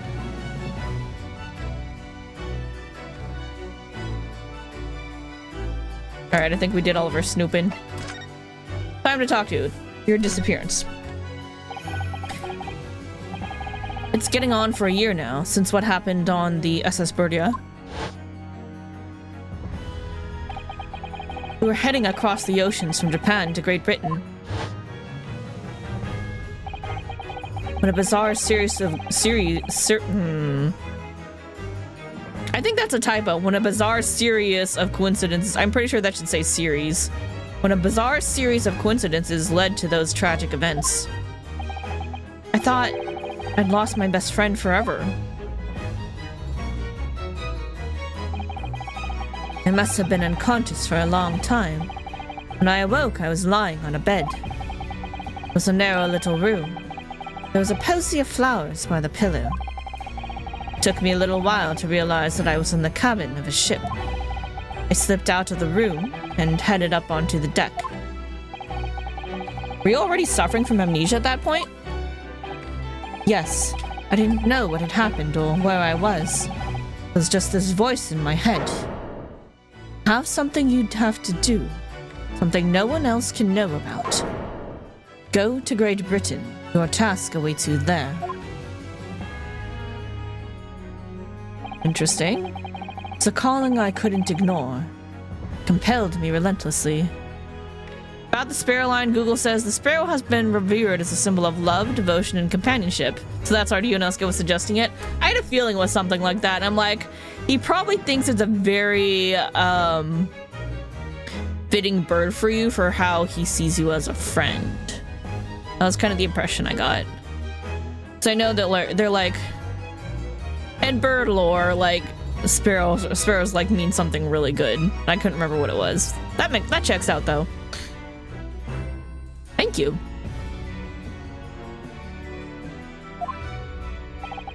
Out on deck, I saw that I was on a huge steamship and we were docked in a large port. Must have been Hong Kong. Yes, yeah, it must have been. Presumably just before they were due to carry your body off the ship. I had no idea of the situation, but I did have the feeling that this was in some way my last chance. So I concealed myself among the disembarking passengers and went ashore. Then I disappeared into the crowded streets of that foreign port city, so I could plan my onward journey to Great Britain. Interesting. Let's talk about that. Just under a year ago, with all my past memories lost to me, I was left behind in Hong Kong. Everything was foreign to me. The sights, the sounds, the smells. My head reeled. I was truly at a loss. I realized now that I'd escaped as a dead man, with nothing but the clothes on my back. No money, of course. Oh, how terrifying for you. Luckily, though, I had 2 feathers in my cap. One being your knowledge of English, I suppose. That's right. And on the back of that, I was able to pick up some work as a deckhand on a cargo ship. Eventually, after calling at countless ports, I finally arrived at Dover. That must have been some 3 months ago now. Her formidable tenacity of purpose showing itself again. I mean, the man had lost his memory and had literally nothing to his name. But he still managed to make his way to London on the opposite side of the world. That's pretty impressive, yeah. Of course, I had no idea why I had moved heaven and earth to get here at that point. So, how did you end up becoming Lord Van Zeek's apprentice then? That can only be called an extraordinary stroke of luck, really. See, I was stopped at the border because I had no papers. They took me straight to Scotland Yard. And by sheer coincidence, Lord Strongheart was there to attend a meeting. That's when the second feather in my cap came to play. Would that have been your knowledge of the law? Yes, exactly. Lord Strongheart was curious about an Easterner with intimate knowledge of British law. He took me back with him to the Supreme Court and assigned me to the prosecutor's office. And then, 9 days ago, you finally got your memory back after the trial involving Drebber. Yes, I did. Talk about your father. Ever since I first met you at Yume, you talked about your dream. Mark my words, Ryunosuke. I'll be chosen as a visiting student and make my way to Great Britain someday. Did you know the entire time about what happened to your father here? 16 years ago.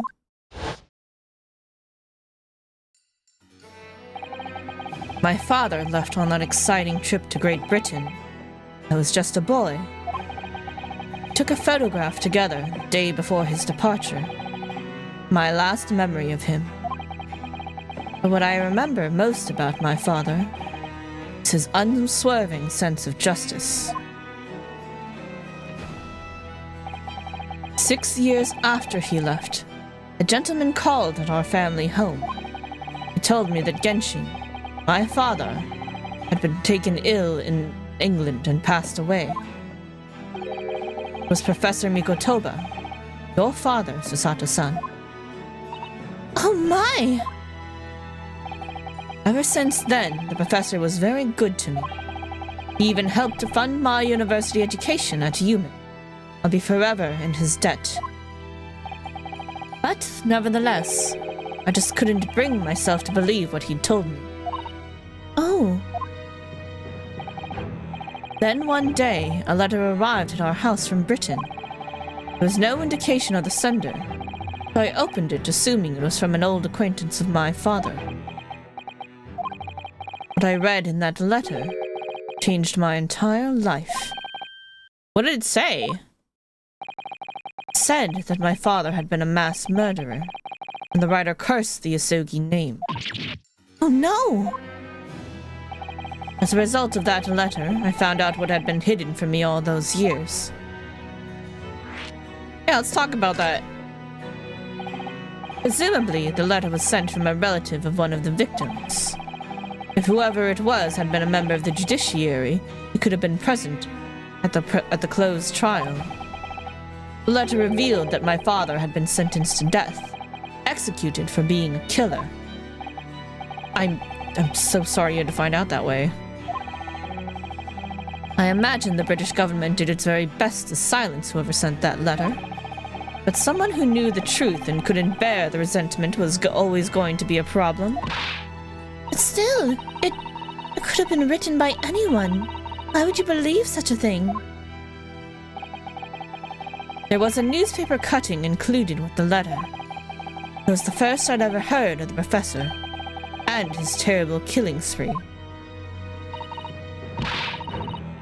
Well, What did my father have to say about the letter?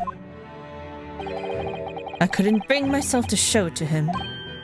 What? Why not? Because he deliberately concealed the truth from me by telling me my father was taken by a fatal illness.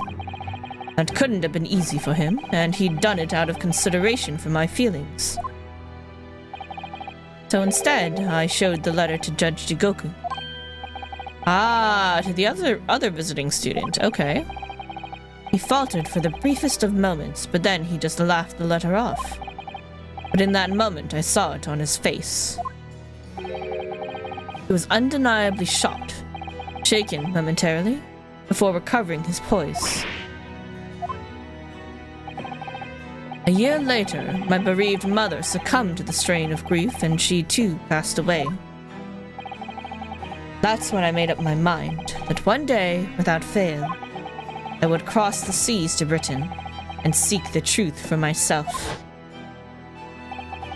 The truth about my father, Genshin Asogi. And I wouldn't let anyone stand in my way. Oh, Kazuma-sama. Okay, let's talk about the Reaper's trial.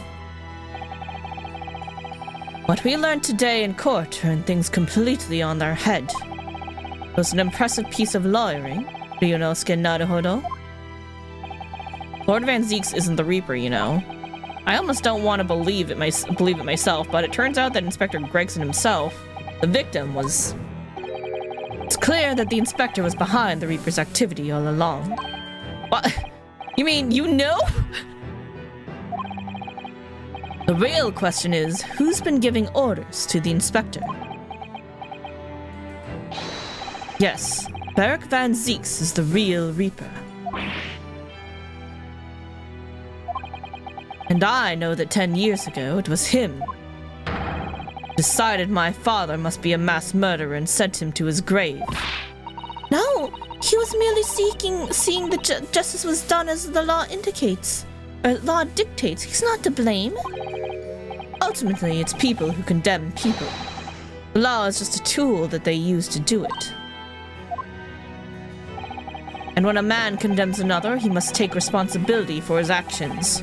Of course he must. But I know for certain, my father would never have taken another man's life. Kazuma? On the contrary, my father's life was taken by the Reaper.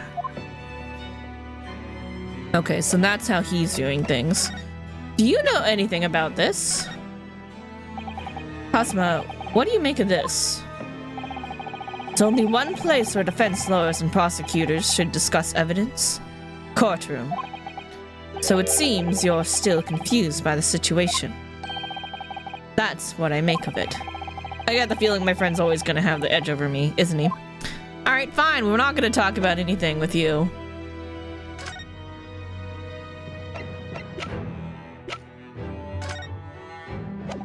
Look at my badge, though! Kazuma, this is your armband. You want it back? I don't really want to give it back to you, but do you want it back? Actually, I think it's yours now. Sorry? You're the defense lawyer. You have a talent for it. I've always known that you would. And now you've chosen to take the path in life. As your friend, I couldn't be happier for you. Or more proud. Kazuma. So you keep hold of that. Besides, I'm a prosecutor now. That armband would have no meaning for me. Well, if you're sure... Thank you, my friend. Alright. Oops, not there. I think we need to... The prison? Where do we go to talk to Maria Gori? Where do we go for that?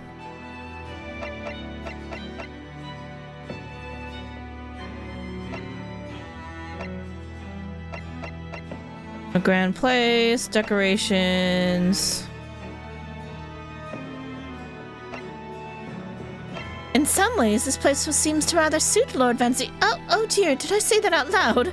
That's messed up.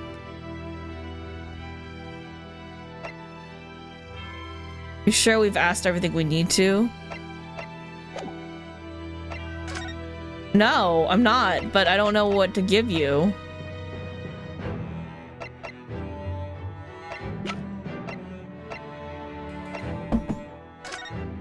Wanna look at the photo? Cosmo, what do you make of this? Nope. Okay, don't talk. Nothing to say.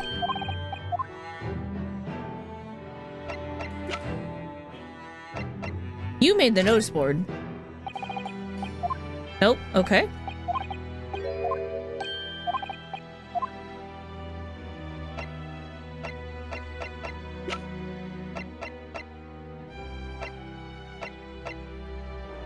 Ugh.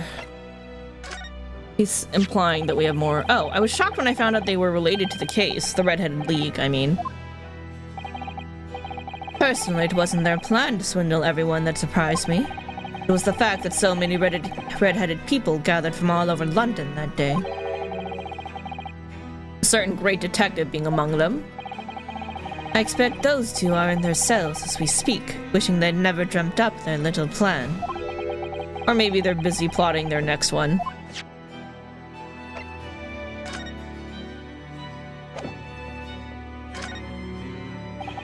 Nope, nothing about this.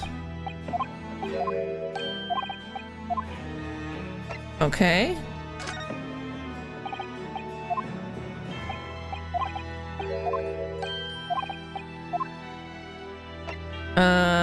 Dismissal notice. Nothing. Okay.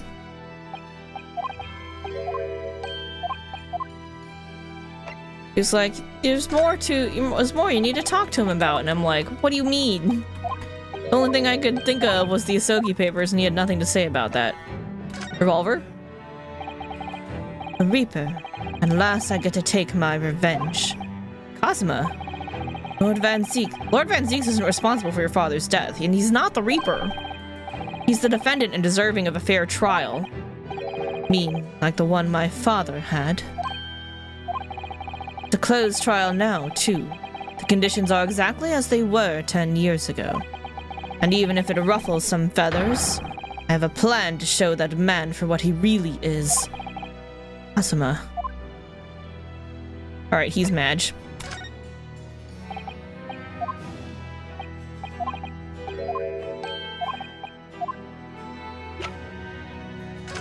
Oh, maybe he knows something about Maria Gori when we get to the autopsy report.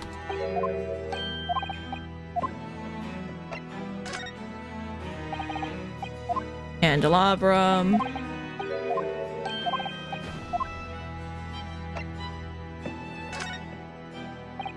Photograph? Nothing? Okay.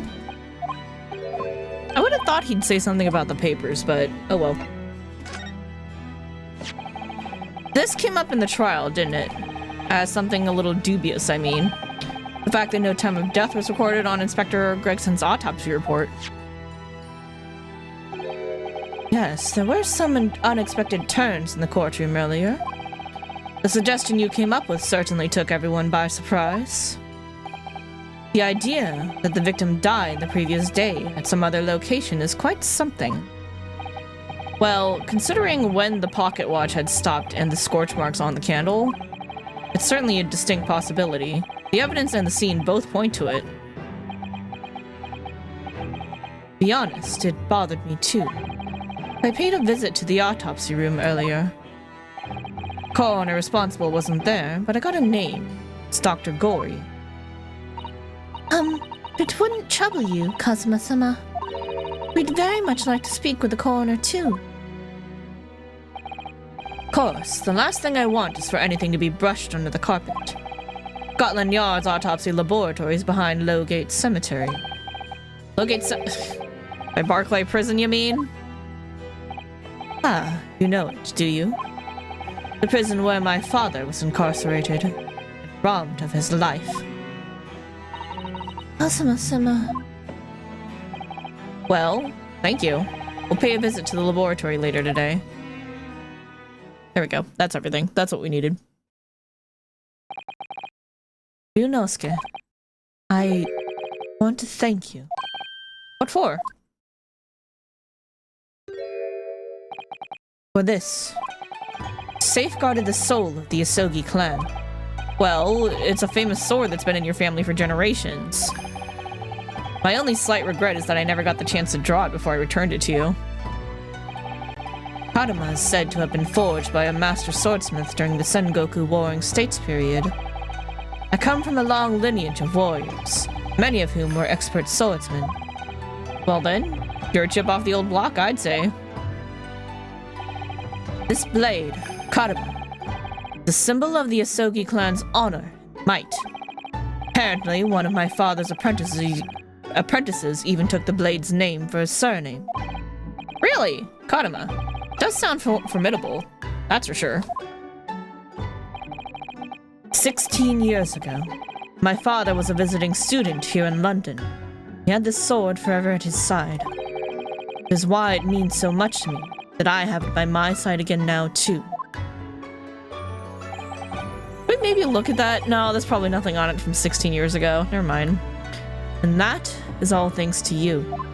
It was an honor.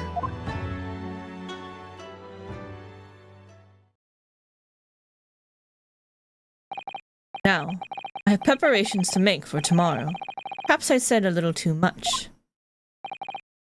Cosma, you've changed. No, Ryunosuke, I haven't changed at all.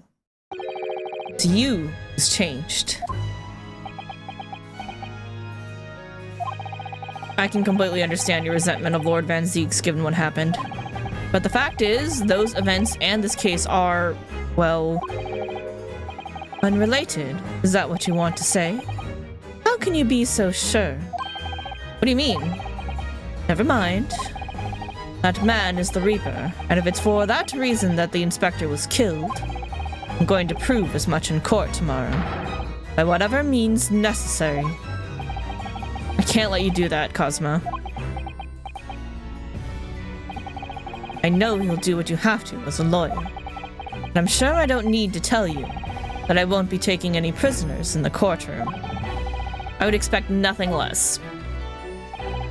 Till tomorrow, then. The Old Bailey. Alright, we need to go talk to... Yep, forensics lab. Kazuma-sama, prosecutor. I never imagined it possible. A forensic science laboratory in the basement of St. Sinner's Hospital. Dr. Gory had taken Dr. Sith's place as chief scalpel wielder. Alright, let's go.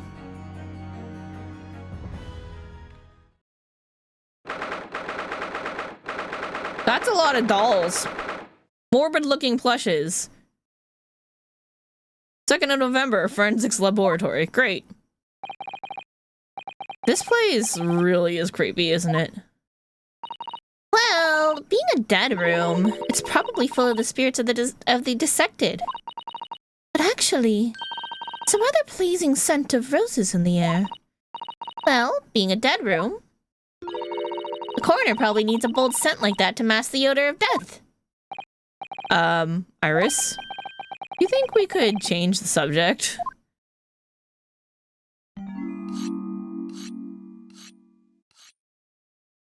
Someone sharpening knives. What was that? Look! I sharpen knives in the kitchen too. It's no big deal. It's fine. This is fine.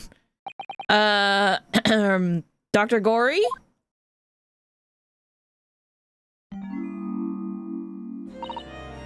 What? That noise before. Sharpening my tools. I'd be dead meat if I didn't keep a perfectly keen edge on them. Right. And following the collagen fibers in the dermis, an expertly sharpened scalpel. That's like cheese. Would you like a demonstration? Oh, yes, please. I'd love to see. And I think you'll do nicely. Huh? No, I wouldn't do nicely at all. I mean, maybe some other time. Is that a tut? Well, we came here to ask questions, so...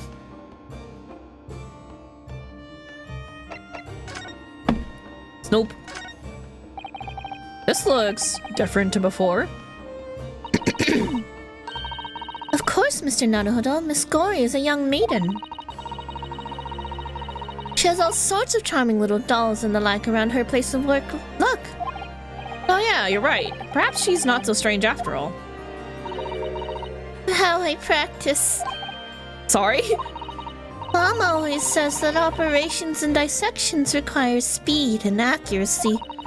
So I take out my needle and thread and stitch 3 new dolls every day. Right. I used to make livers or kidneys or intestines, but Mama told me to make something more friendly instead. Yep, she's a little weird. That's quite different to what I'd imagined. Well, look at this. What a magnificent display case. The cherry wood has been polished to a high sheen, and the intricate carvings is a joy to behold. Western cabinet makers really are very skilled, aren't they? It's 10 people. Pardon? It's made from the bones of 10 different people, all mixed together. Some of my best work! I was admiring the case, actually. The scary skeleton inside is something I intend to ignore as best I can. You're strange. Wonder who's the strangest.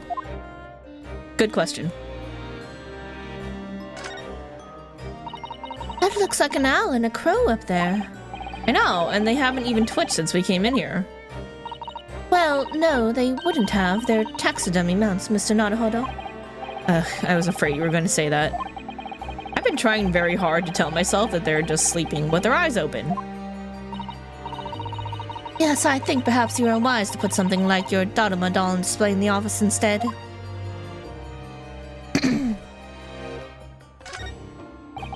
Look at all the bottles on the shelves in these cabinets. What an assortment of chemicals. These ones here are labeled highly toxic. Ugh, that's worrying, because there are also things that look like salt and pepper shakers in there. Oh, yes, and they actually say salt and pepper on them. A doctor probably spends a lot of time in this room, I suppose. Perhaps she has meals here sometimes. Life goes on, even when you're surrounded by death. Those large jars seem to have pale things floating around inside them. Suppose they're fruit liquors or something. Or like pickled umeboshi plums we make back home. Yeah, so let's assume there's something completely innocent like that. Ah, that jar you're looking at up there contains monkey brains. Oh my. The composition is similar to the human brain, so they make for interesting study material. And in the next jar along, we have monkey... No more monkey anythings, please.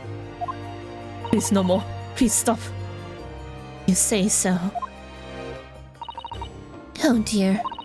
A time when I still thought it was just some pickled umeboshi plums seems so long ago already. A table and a set of sharp tools. When you consider each in isolation, it all looks quite innocent. Why is it that when you put them side by side, they seem so horribly disturbing? Might be best not to ponder it too deeply. That's Mama's dissection table. It's too high for me, though. It is? I fell from that height in my sleep. It would really hurt. What? You mean you sleep in here? Autopsy work is very involved. It's usually too late to think about going home when I'm finished. I have bad dreams when I sleep here. I always end up falling on the floor. So I'd like to exchange that table for a lower one. Maybe you should just go home.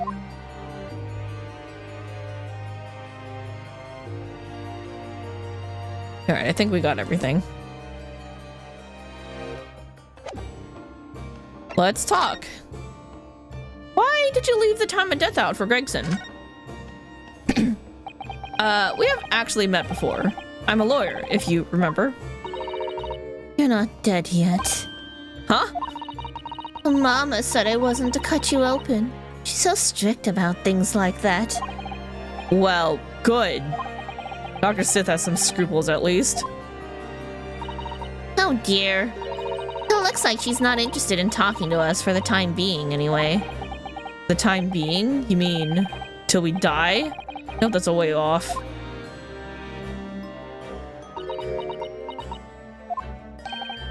Sorry, but I wasn't planning on dying anytime soon. Surely there's some less drastic way of making her listen.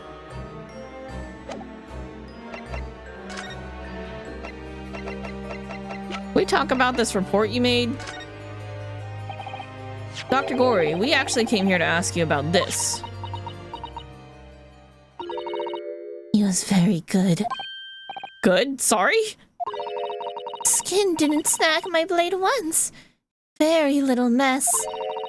His joints dislocated easily, and his muscle tissue was a pleasure to work with. We can skip those details. But there is one thing about the report that's caught my attention. You don't seem to have recorded a time of death.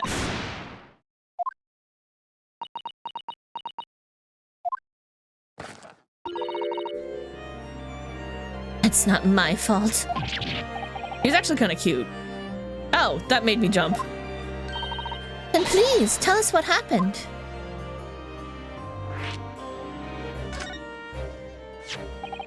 So, why doesn't this autopsy report include the victim's time of death then? It's really the most crucial detail. I was told not to write it. What? By who? Mail Strongheart, the Lord Chief Justice. He came here. Lord Strongheart came? He said that from the witness statements about the gunshot and the other evidence, it was obvious. The man clearly died at 5 p.m. on the 1st of November, when the gunshot was heard. That's not the time of death you wrote on the report. You didn't write anything. Was there some reason you didn't include it?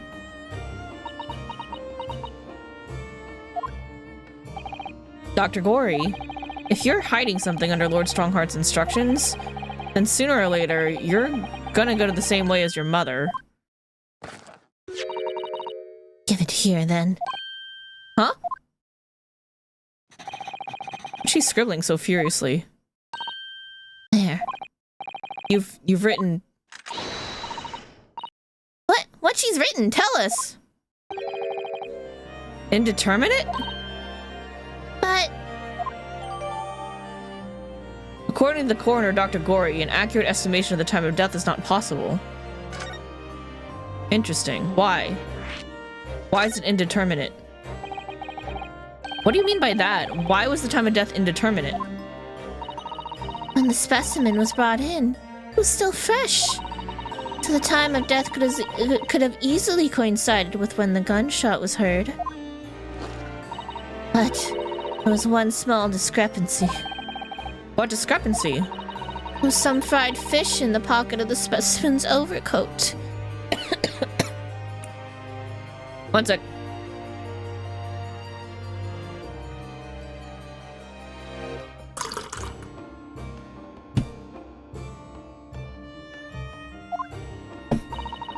And that fish started to rot.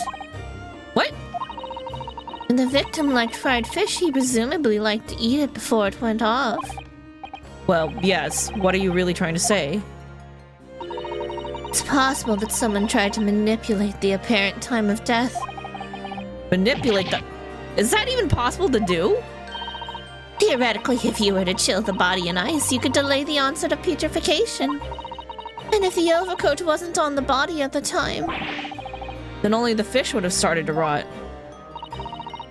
With today's science, it's not yet possible to determine if the body was chilled or not. But today's science is advanced enough to let you freeze a corpse, it seems. But surely...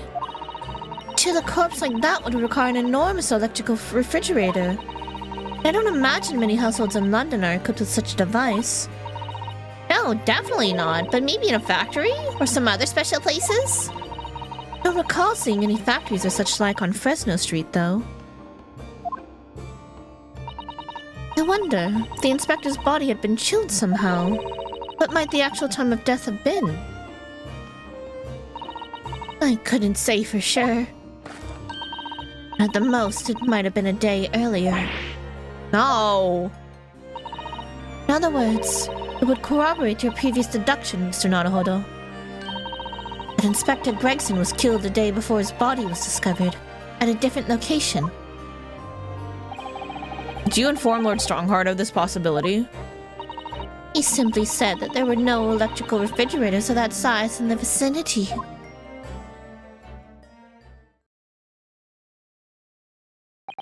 Oh yeah, one other thing. It's something the governor of Barclay Prison told us. He said that your mother, Dr. Sith, was responsible for confirming the death of the professor after his execution. A professor? Apparently, you always enjoyed listening to your mother's stories about her work, so we were wondering if you might know something about what happened 10 years ago? That's not all Mama did. Sorry? My Mama carried out the autopsy of Clint Van Zeeks as well. What? Really? The brother of Lord Van Zeeks, the professor's final victim. The idea of carrying out an autopsy on a member of the aristocracy was completely unthinkable back then.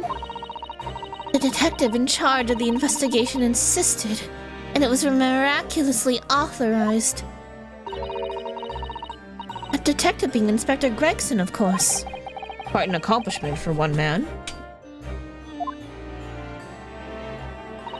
That autopsy provided the vital clue needed to arrest the killer. Mama was there for that historic event. What does that all mean? No, that amazing autopsy happened right here in this very room. Professor and Clint Van Zeeks.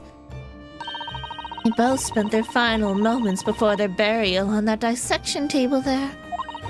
So this lab, Mama's lab, was instrumental in some of the country's most important events. She really is proud of her mother. I wonder if you'd tell us more about exactly what happened back then, Dr. Gory.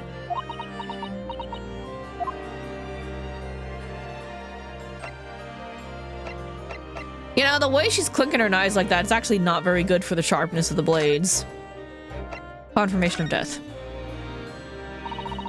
Professor's execution was Mama's first big case. She had to be in attendance at Barclay Prison's execution chamber. And signed the certificate to confirm the convict's death. Mama's the best coroner in the world, you know. I was so proud of her. But the execution didn't actually take place. Oh, and worse still, Mama actually helped with the jailbreak. I didn't want to know. Oh dear, you found out recently, you mean? I believed in her, in Mama, but now I wonder if I'm starting down the same path as her. You mean because you omitted the time of death on this autopsy report? But that's because Lord Strongheart forbade you from including it. Just like Mama. I'm sure she was coerced by somebody too. Yes, that's my feeling as well. There's no doubt that there were powerful forces at play 10 years ago. The execution couldn't have been staged without a lot of people at the prison knowing about it. Obviously, prison governor must have been in on it as well. The big man with the little handcuffs? According to what he told us, he was tricked by the chief warder. He says he knew nothing about it. Of course he said that. I'd say the same thing. Just who was behind that jailbreak all those years ago? Alright, let's talk about Clint's autopsy then. Mention the autopsy of Clint Van Zeeks. At the time when carrying out autopsies of murder victims was very unusual. It's still not a practice that's observed in our country, even now.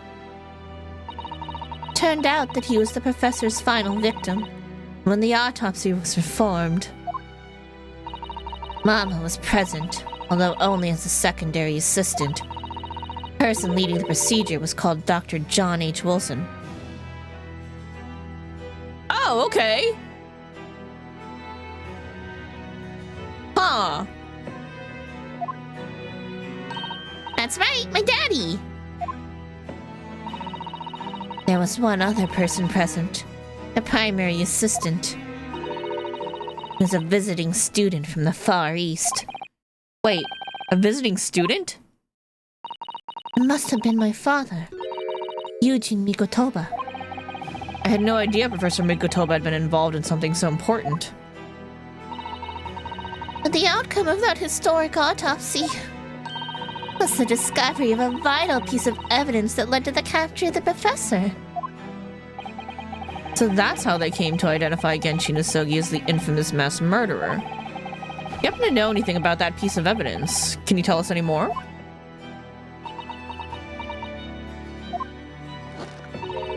Would you like to see the records for yourself? Would that be alright? Do you have that? What's the point of keeping records if people can't look at them? They're filed under V at the back of those cupboards, with the other records from the last decade. Thank you! Let's see. Van Zeeks. That's strange. What, Mr. Naruhodo? They aren't here. There's nothing under Van Zeeks. There must be.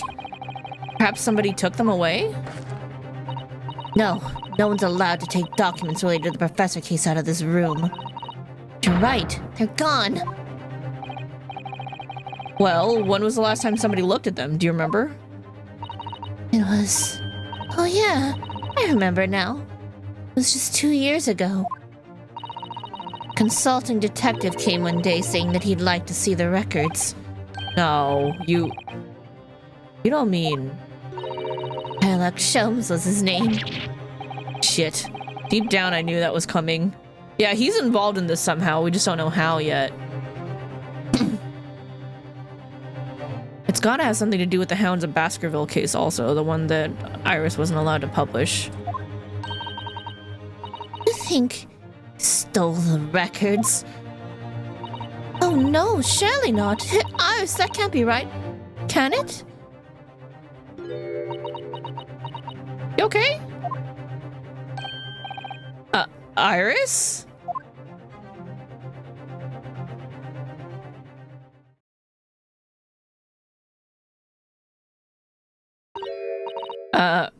Runo? I hope you don't mind, but... What is it, Iris? I just remembered something very important I have to do. Confront Hurley? I'm gonna leave you. I'm gonna have to leave you now. Oh, this is very sudden, Iris. Well, we'll continue without you then. We'll come with you then. Sorry. Oh, no, there's no need. You and Runo can take your time here. Bye for now then. Good luck. Wait a minute, little girl. Me? I remember now. You've been here before, haven't you? Have you, Iris? Yes, 2 years ago, when that detective came. You were with him, weren't you? We're a living specimen then, too. That's the way it usually works, yeah, yes, yeah, people come to visit when they're alive. They come as visitors when they're alive, yeah. Was I? I really don't remember. Anyway, sorry, but I must dash. Did she take it? Wait, Iris. I'll brew up a pot for you when I get home. Or when you get home, bye. What's the matter with her? She's behaving really strange all of a sudden.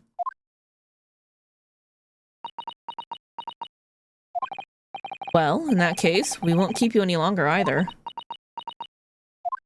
It's been quite a while since I had any visitors. This is really fun. The next time you come, I'd prefer it if you're ready for dissection. I can't make any promises, sorry. No thank you. I'll pass. It's a bit strange that the records of Clint Van Zeeks' autopsy have disappeared. But I think we've asked all we came to ask now.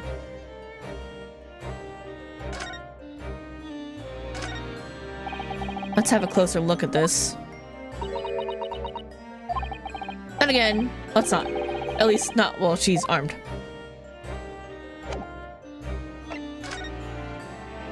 She do be cute, though.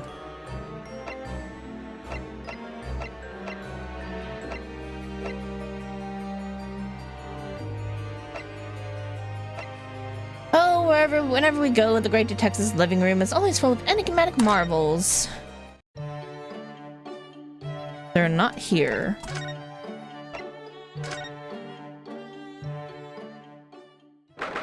Second of November, Naruhodo's legal consultancy. I think we've done everything here.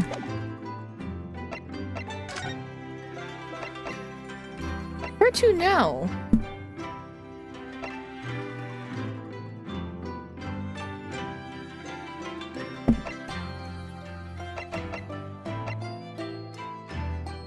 The hospital bed? Okay. No, Fresno Street room, sorry. Fresno Street then, okay. 2nd of November. Room on Fresno Street. That little green box there now. Police are still busy investigating in here then. But Gina's nowhere to be seen. Where is she? Yeah, it has been blissfully quiet, hasn't it? Perhaps she's out investigating on her own. Practicing with what her boss taught her. Well, I expect she'll be back before too long. Shall we wait? Actually, there's something different about this room since the last time we were here, isn't there? Could always use the time to investigate more thoroughly.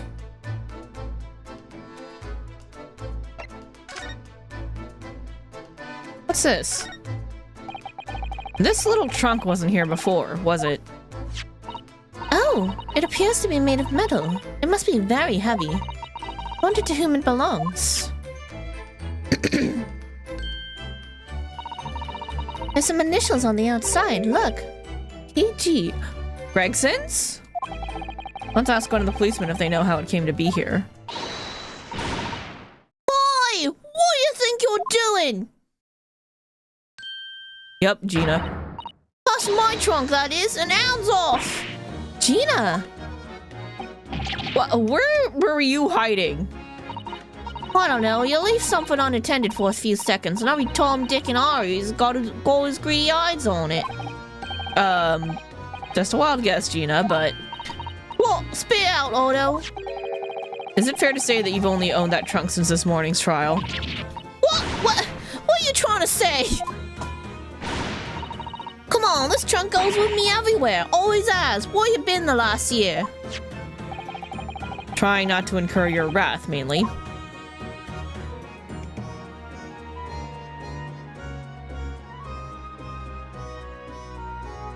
Alright, let's talk. Your boss. Should hear them talking at the yard now. They should be ashamed of themselves. They're saying that it was the boss who killed all them bludgers. You mean the whole Reaper thing? Yeah. Apparently the boss was investigating stuff that no one else at the yard knew nothing about. Stuff to do with all them criminals who got off scot-free. Yeah, the ones prosecuted by Lord Van Zeeks who used bribery and corruption to evade conviction. Well then obviously it was that bloomin' Reaper giving the orders, wasn't it? But why would people be suspecting Inspector Gregson of being involved in the killings? There was a notebook in his office. Oh no, this doesn't sound good. It had details about all the crimes that have been pegged as the Reaper's work. What? No, did you see it, Gina? Did you see that notebook? It wouldn't flamin' let me, cause I'm just an apprentice apparently. But it was me who found it, and he was my boss. That's right.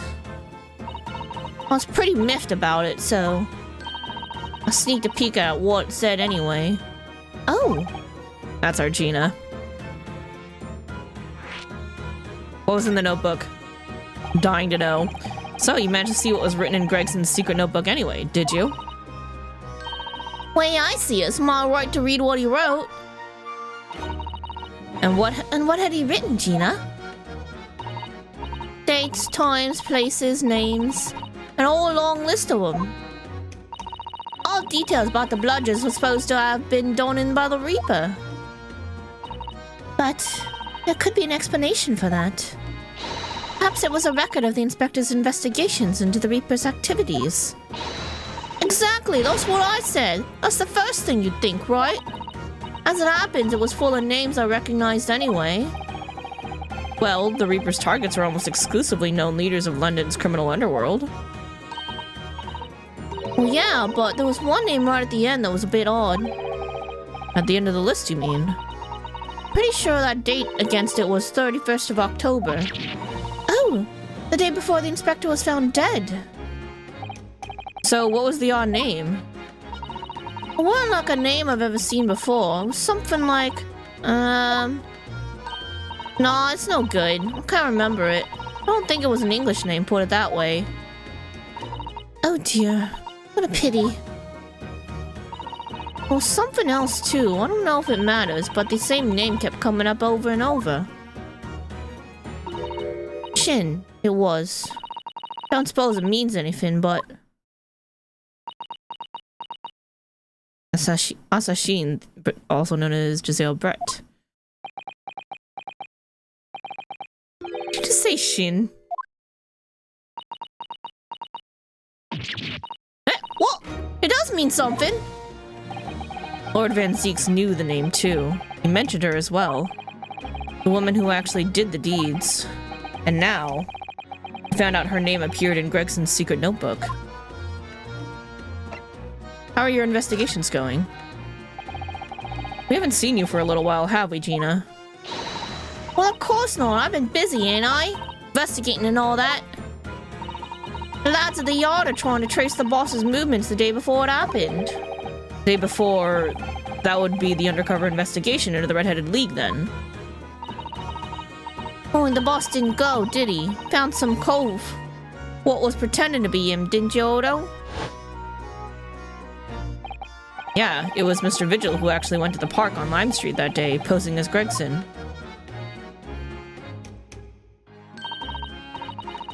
Well, anyway, you ain't the only one turning stuff up. I've got my own ways of getting results. Ah, when me and me partner here get together, there's nothing we can't track down. Oh, little Toby. He's such a faithful friend. So, have you tracked anything down then? What do you think, eh? Of course we have. Can't tell you, though. Police business, innit? Ugh. Anyway, the point is, if you lot ever need any help, know who to turn to, right? Me and the L-Hound here. Right. Because he looks oh so hellish. Honest. Let's talk about Toby. Gina, about your hellhound there. Chief Inspector Toby, you mean? He's a part of the force, he is. In Japanese, police dog means something quite different and not altogether nice to those involved in crime. But here in Britain, it's a wonderful compliment, it seems, for a canine at least. It should be. After all, in the great exhibition case the other day, it was Toby here who managed to locate Drebber's workshop. Maybe it's time for another demonstration of what the super dog can do, eh? Do we have something the Chief Inspector could catch the scent of, I wonder?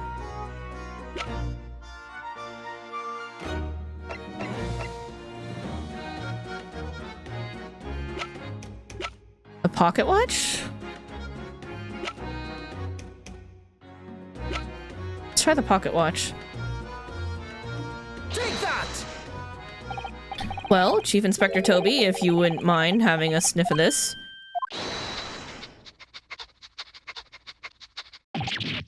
He might be a little too keen, don't you think? Oh! Ah! Chief Inspector made short work of Gina there. Ah! Look what he's gone to! Oh my, that trunk clearly still has a very strong scent. Inspector Gregson. In other words, it must have belonged to him?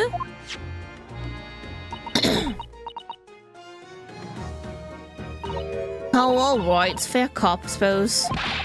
And you nearly got away with it, too. Always talk so proudly of Chief Inspector Toby's nose and what it can achieve. Do did not cross your mind that he might identify something that was right next to us? Yeah, that was a bit of a bloomer, wasn't it? That's enough now then, Gina. I think it's time you told us the truth about that trunk.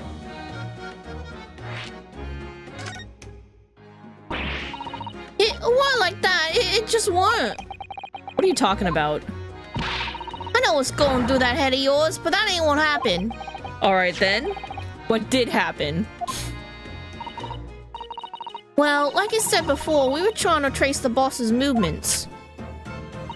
So I let Toby here have a whiff of the boss's overcoat. And as soon as I'd done that, he went off like a shot. Straight to that sandwich. To a sandwich? Not to a bag of chips. Donato, I believe Gina means the witness. Oh, I forgot about that sandwich. Me too. Yeah, he had it between them wooden boards of his, the boss's trunk. Interesting. Why did he have it? You mean when they heard the sound of a gunshot and all piled in here? Exactly, he nabbed it from the scene. Goodness. Me and the chief inspector gave that sandwich a good grilling, and you know what he said? I thought I might fetch a good price and the chap wouldn't be needing it anymore, so... that's all I did. Nothing more, nothing less. Well, you Adam and Eve the cheek of it, eh? Stealing the dead boss's stuff to flog. So Miss Venus wasn't the only one to meddle with the scene of the crime, then. How could they? So anyway, that's how it happened. It's a pretty decent trunk, so I figured I might as well make use of it. There's somewhat wrong with that, eh? Well? No, that's fine. Maybe you and Mr. Sandwich should try to find the answer to that question together. But you should, like, you know, save that for after the case and the investigation. It's still an important clue until then.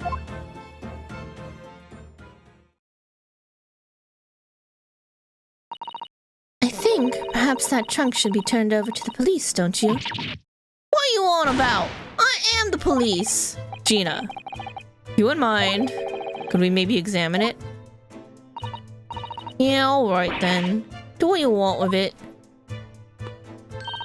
Thank you. We shall make a detailed record of our examination of the evidence. Alright, here we go. Gregson's truck. Metal traveling trunk that was removed from the scene, but subsequently recovered by Gina.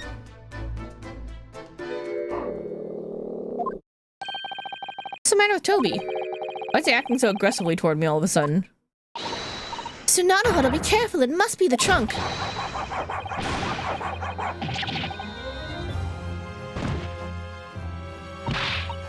Oh, okay. Toby, oi! What are you doing? You're gonna lick his face off! Mr. Naruhodo! Mr. Naruhodo! Gina, quickly, hail a carriage! We okay? 4:57 p.m. Oh, we're back home. Death by dog. I know, so tragic. But at least he was cute. Right? At least it was a cute death.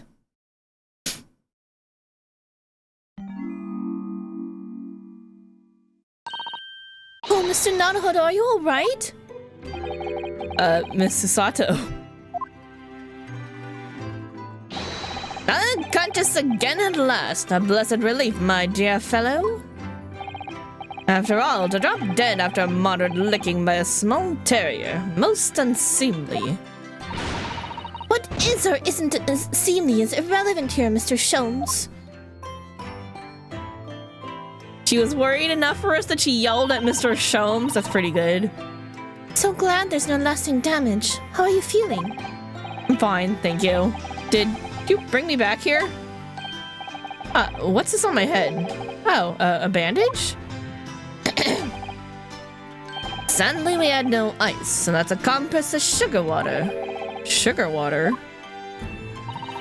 Don't worry, Mr. Naruhodo. It's a first aid treatment that my father taught me. Oh, thank you.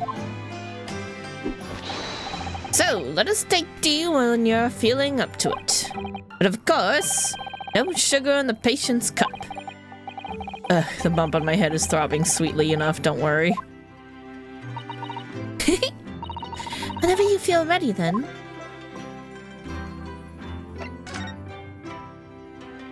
What happened with the trunk, though?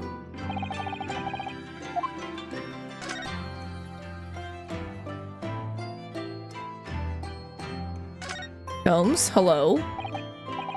You've been up to some stuff, apparently. Thank you for your concern, Mr. Sholmes. My dear fellow, think nothing of it. Must say I was quite startled when I heard that you'd been attacked by a dog. For a moment I feared the infamous murderer of so many had come back from the dead. You mean the professor? Fortunately, I see your prize throat is unscathed. That stiff turned-up collar of yours obviously afforded some welcome protection. Was I that close to death? All I really remember is the dog licking my face over and over and over again. Well, if you wish to avoid such troubles in the future, a little mustard spread on the cheek should do the trick. I should think that would balance the sweetness of your bandage rather splendidly. Confused, but okay. What the? Are you all right, Mr. Naruhodo? It's rather unusual to find ourselves here in the middle of our investigations. It's just occurred to me that I might have forgotten something when we left this morning. Please don't worry. As long as you can continue to investigate thoroughly, you won't go far wrong. Oh, yes, of course. I must get back to work as soon as possible. Maybe we need to look at it.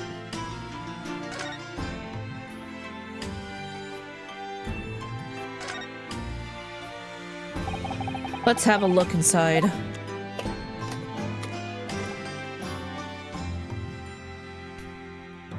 Huh, what's all this? Look, there's something inside. Oh, let's see. It appears to be a passport, authorizing him to travel overseas. Was Inspector Gregson about to go on a trip abroad then? No, he was gonna go transfer to Paris, right? Perhaps the date of departure might tell us something. That was... Oh! What is it? It was for travel on the 31st of October, just one day before the incident. What? Really? Interesting. Issued for travel to France the day before his body was discovered. Yeah, because he was transferring there. That makes sense. Gregson went to France the day before his body was discovered.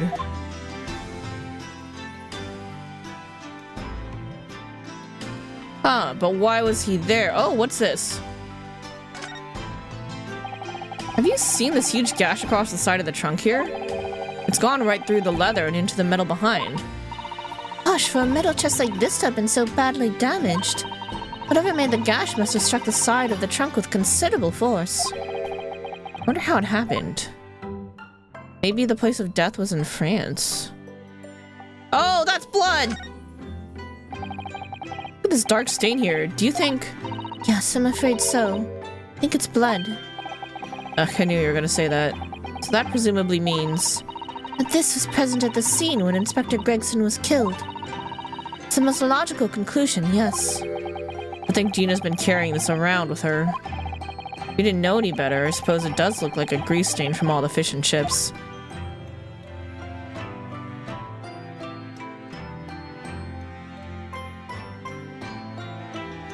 Alright, I think that's all we're gonna get out of this.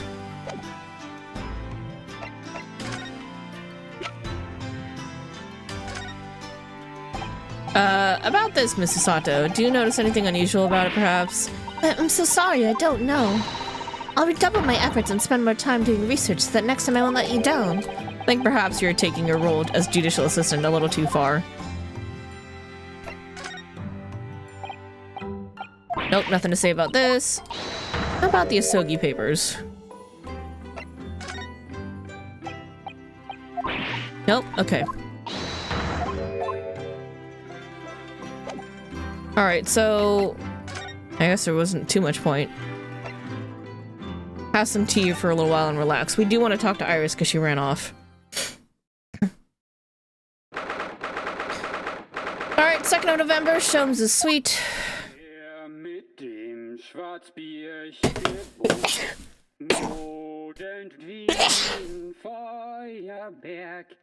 Den Schlund es mir verbrannt, ach Hopfen deine Wut. Her mit dem Sorry, I had to sneeze. What is this music?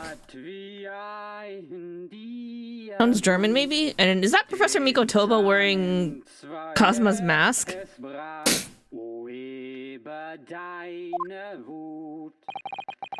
Oh, and Broken Teapot. What on earth is going on here? Am I having a bad dream?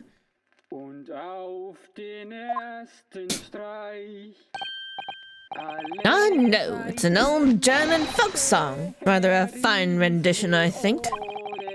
That's the least of my concerns. Iris. Iris, what's the matter?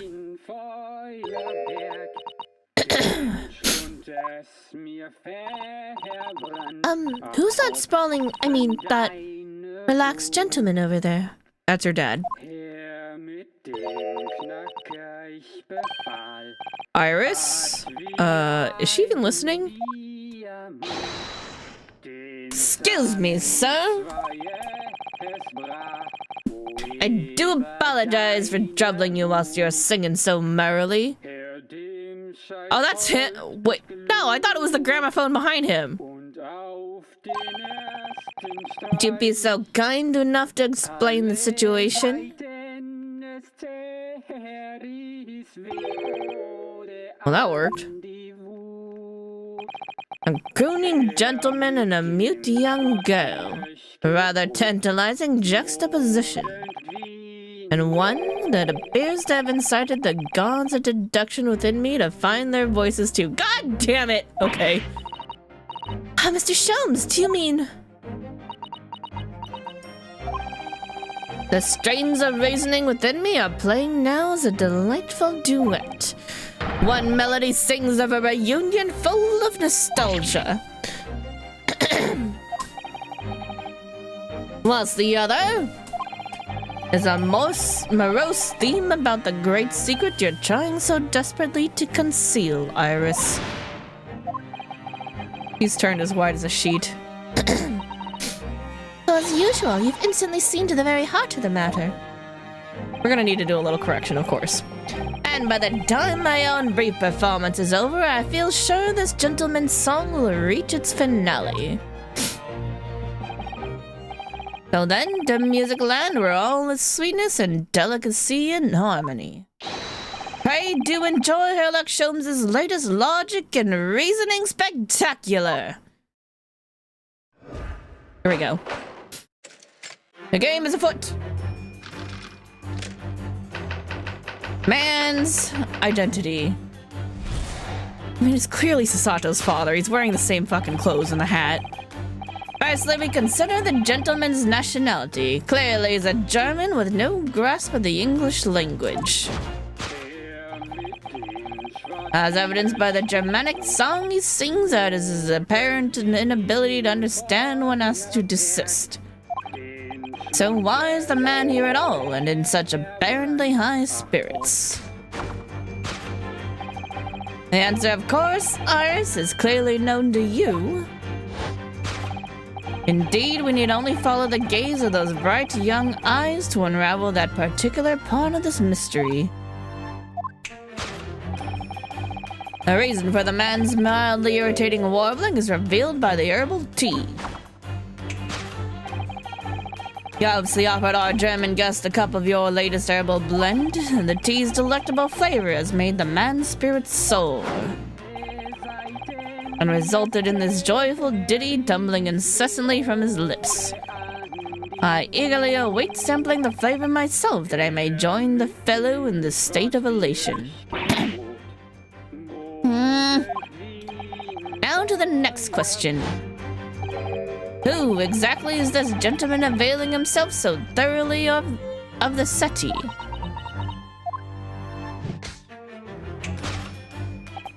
As it happens, a number of years ago now, a certain gentleman of German origin engaged my services in solving a particularly delicate case. It required the retrieval of letters once sent to an acquaintance that might have proved problematic. In order to conceal his noble identity, he also arrived at my office in a mask. The The gentleman's name was Wilhelm Gottsrick Sigismund von Ornstein, the King of Germany. If my memory serves, the mask worn by this gentleman is identical. Yes, there can be no question. That mask belongs to the King of Germany. Nope, belongs to Cosmos Ogi. It would appear that His Majesty remembers the fine service I afforded him, and has decided to show his face again, mask and all, in order to express his gratitude. A well-mannered monarch indeed, wouldn't you agree, my dear fellow? So the identity of this masked visitor is in fact my former client, the King of Germany. Indeed, his son is currently in London as well, enjoying the wonders of the Great Exhibition.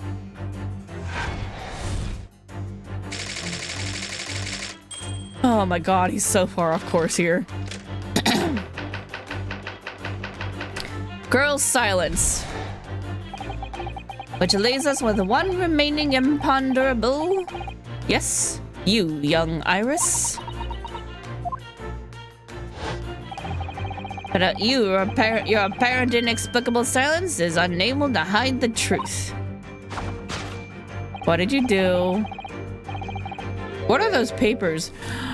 Are those the papers she stole from the coroner's office 2 years ago? Yes, the reason for your muteness is concealed inside that knapsack.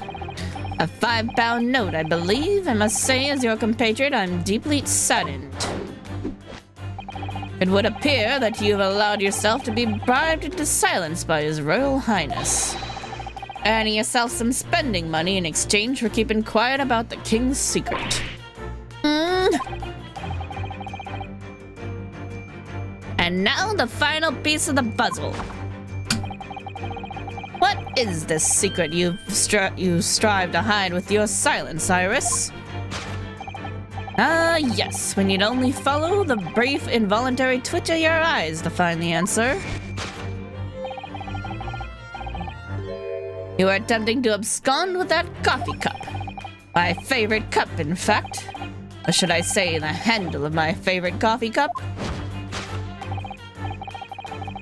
It appears that His High-Spirited Highness broke it in the midst of his hijinks. Which leads us to the sad truth. My favorite coffee cup has been broken by the King of Germany, and Iris, you tried to conceal it from me. Oh my god, he's so far off. I shall have a bill sent via governmental channels to the German royal family for its replacement. To hide the coffee cup. Okay.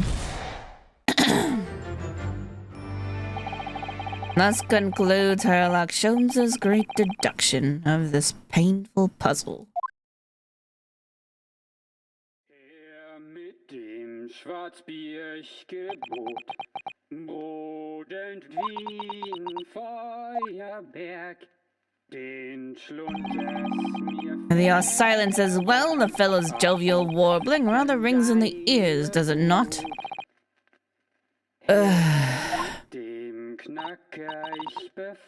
Mr. Sholmes, I must say something does rather trouble me. Pray, Mrs. Sato, do tell. His Royal Highness doesn't appear to have moved a muscle since we arrived. Ah. And you haven't said a word either, Iris. Mr. Sholmes says it all right, you might as well own up to it now.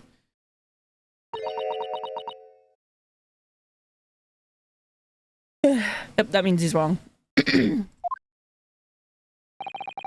Your reasoning isn't entirely without substance, I must admit. And one other thing, Mr. Sholmes. Yet another grievance, Mr. Naruhodo? Surely not. Well, I actually read the story of that case recently, the one you were just describing. And according to that, at least, it wasn't the King of Germany. It was the King of Bohemia. Goodness, was it? Yes, Yes, that's quite true. Master Gotz, the prince, testified to that in court. In his words, I have come to see the great exhibition all the way from my home in Bohemia.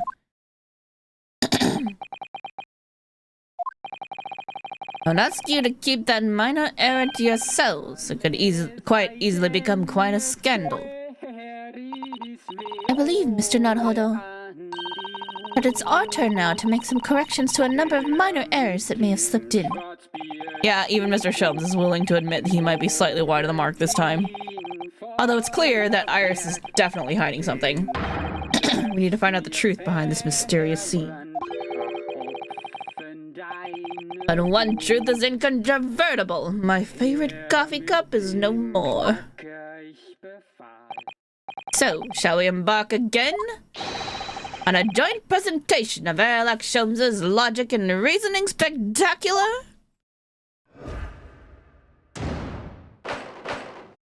Hold it, Mr. Sholmes. Alright. Let's do this. Firstly, we consider the gentleman's nationality. Clearly is a German with no grasp of the English language. Yeah, that's all the same. Yeah, but they're like, yeah, he's totally German. Why is he in high spirits?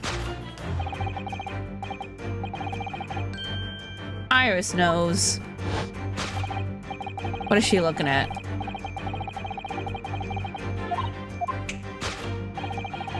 He says it's the cup. Or the tea. So, what? It's a mix of herbs that gives you the urge to sing? Goodness, I should like to try some. And I'd like to hear your singing, but this man... Just how long does he intend to keep up with that tune, do you suppose? As I said, he's been stuck still the entire time. And if you look closely, his lips aren't moving either. Ah! Not sure what's actually responsible for the spirited singing, but I suspect the answer lies at the end of Iris's gaze.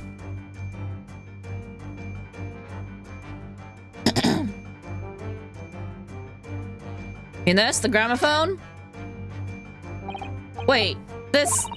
It's a gramophone, still rarely seen in our own country.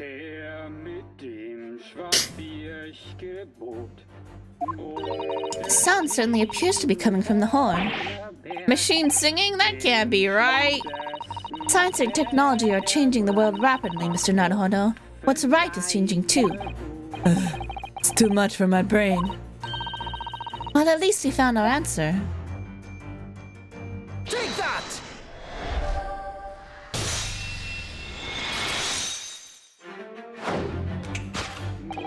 The reason for the man's mildly irritating warbling is revealed by the gramophone. Indeed, for no well-bred gentleman would break into an obscure folk song when making a social call. In other words, this gentleman isn't singing at all. In fact, it would appear that the fellow is unconscious.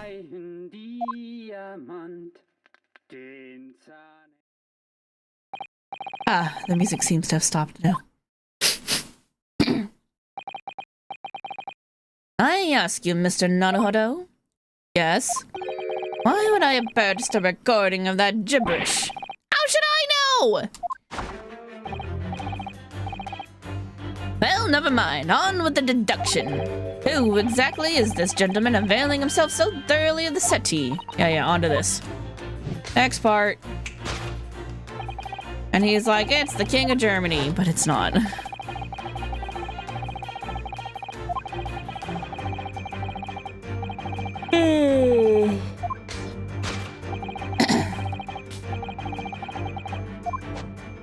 I wish they didn't, like, make you slow mode go through the entire thing all over again.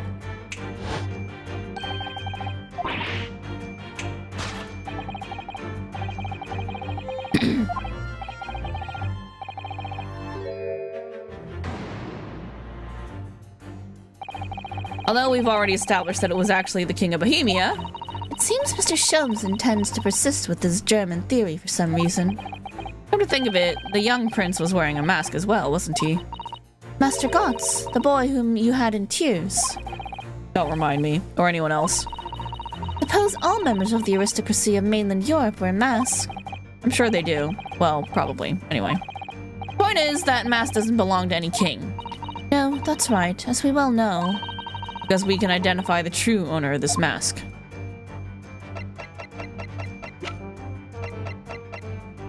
Take that! It's Cosmo.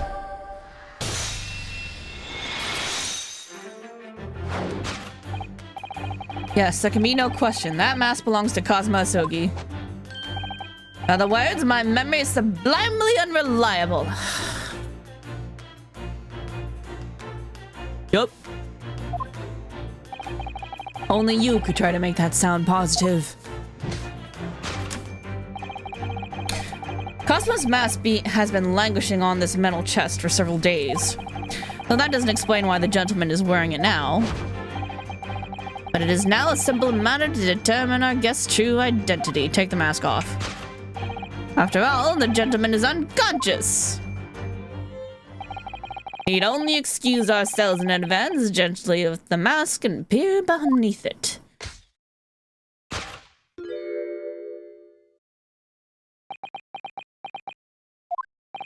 I don't believe it. No, it was really obvious. You should believe it.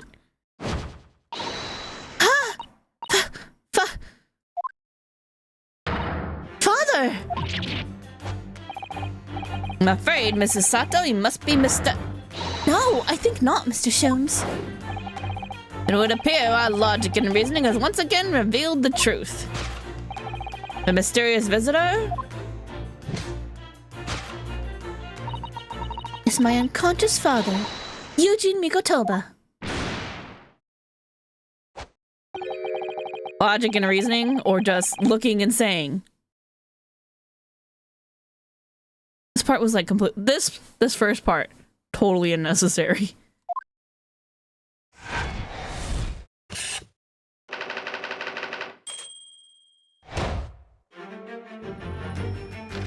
All right, now we get to the part that matters. What did Iris do?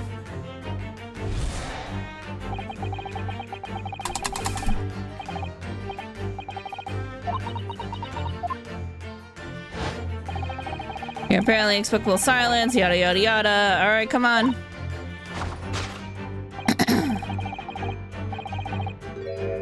In the knapsack. So that's a 5-pound note poking from Iris's knapsack, is it? Oh dear, I can't be sure. Most money that we encounter is in coin form.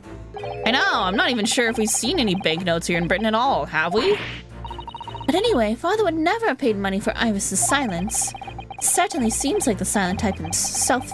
Oh, he certainly seems like the silent type himself, though, judging by his present state. Must be some other reason for Iris's silence, I suppose. That's what Iris is trying so hard not to give away with her eyes. Something entirely different.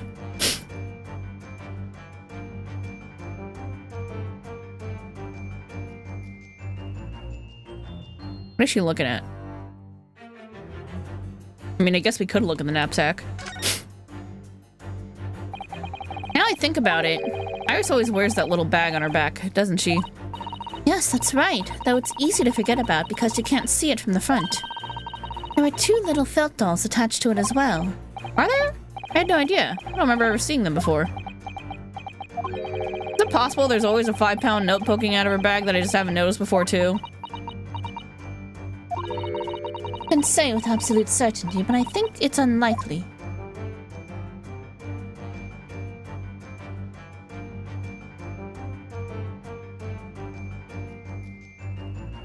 Persian slipper? This slipper features in the Adventures of Sherlock Holmes, doesn't it? It does. When I first saw it on the mantelpiece, I very nearly fainted with excitement. Doesn't Iris keep her elevenses in there? Yes, that part was never mentioned in the stories. You could swap it for the Japanese equivalent of a slipper for fun. In other words, for a wooden geta sandal. Then it wouldn't be possible to hide anything inside. Which matters because...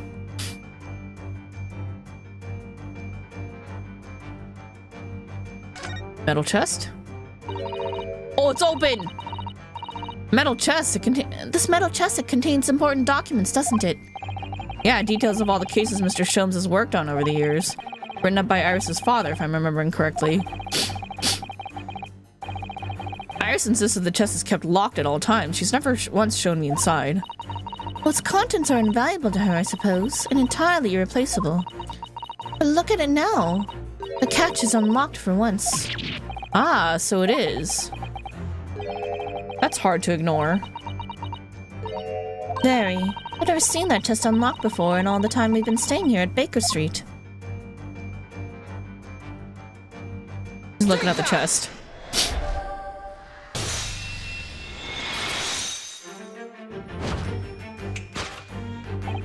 Yes, the reason for your muteness is concealed inside that metal chest. An excellent observation. For upon closer inspection, there's something different about the chest's appearance. It's kept locked at all times, yet now the catch is open. Evidently, this has something to do with your refusal to speak, Iris.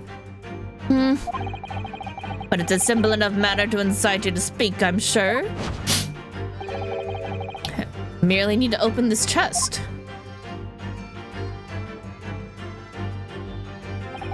Here we go. No! Hurley, don't!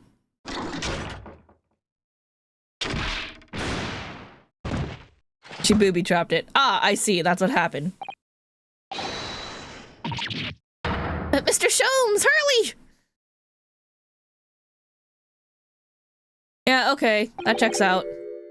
He's dead. Never! Oh, Hurley, I told you not to open it. Ah, so you found your voice now, Iris. In other words, what just happened clearly reveals the truth here. Yes, the real reason for your silence until now is... It's somewhat different to the usual dance of deduction you perform with Mr. Sholmes, isn't it? Well, he's left me alone on the ballroom floor, so I'm gonna have to dance this next part solo. And anyway, I need to get to the bottom of this for my own peace of mind. Now then, Iris isn't usually the silent type, so... I mean, you don't actually know the answer yet, despite that knowing point of the finger before. Mrs. Sato. Sometimes a man needs to point his finger first and think later. I see this is a trait that Phoenix has inherited. Oh, well, if you say so. I think we'd better examine Iris more closely and try to rescue the situation then.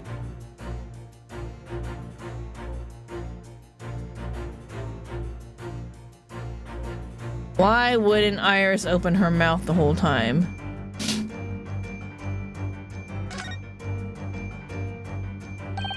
That's a key she's holding, look. I'm sure that wasn't in her hands before, was it? No, you're quite right. It appeared as if by magic. That's strange. A big old iron key. Where did it materialize from? Take that! It was in her mouth.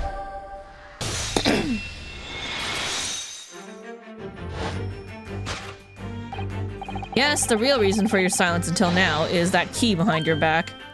Ah! When Mr. Sholmes was thrown into the air before...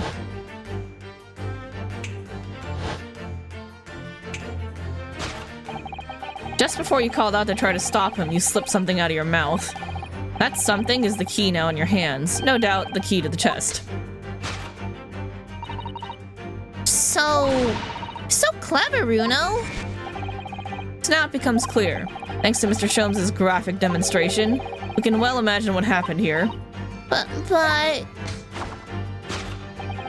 Professor Mikotoba also opened that metal chest only to be punched into the air. And land sprawled on the settee. But wait, that doesn't explain all the facts. What about the stylish scarf and the cup of tea, and above all, why would he be wearing Cosmo-sama's mask? Well, for those curious details, I can think of only one explanation. Clearly an unbelievable miracle took place in this room. Isn't that right, Iris? Consider how the room was arranged before this whole painful experience took place.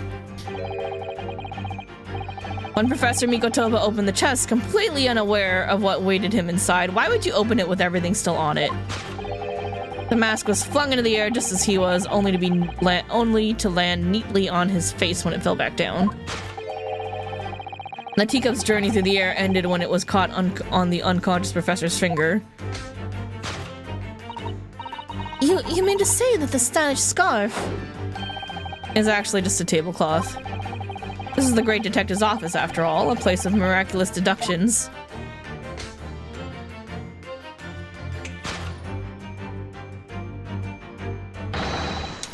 Would you expect anything less?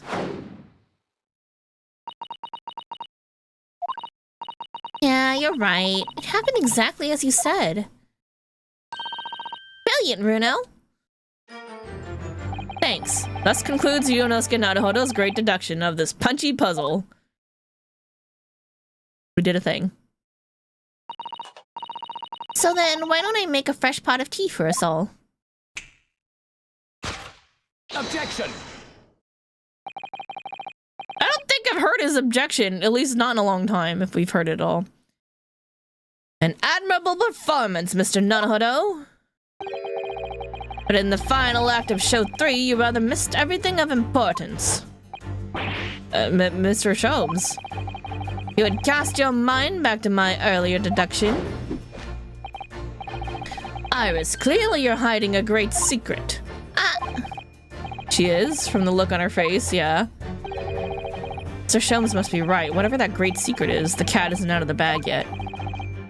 So I put it to you again.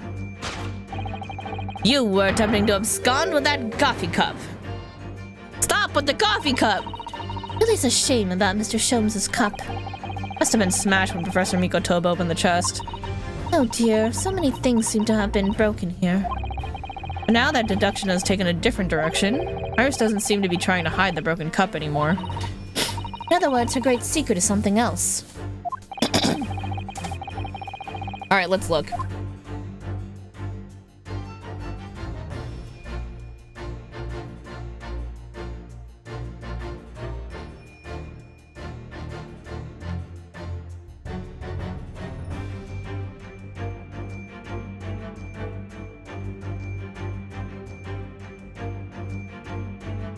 Oh!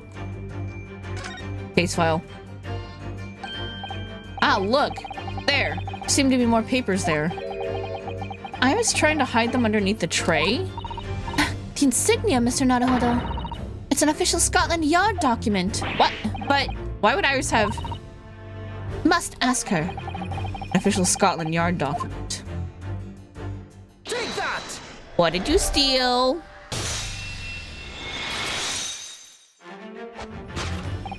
You were attempting to abscond with that case file. Iris, as you know very well, nothing escapes the attention of a great detective. Oh no!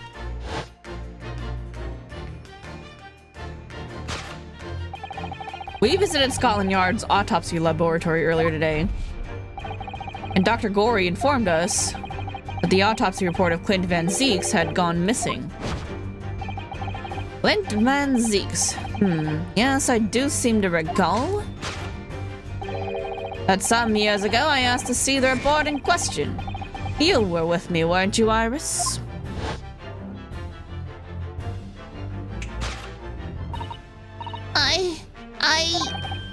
You mean it was you, Iris? So those papers you have there are... I'm sorry. Forgive me! Aw, poor little girl. Hide the case file.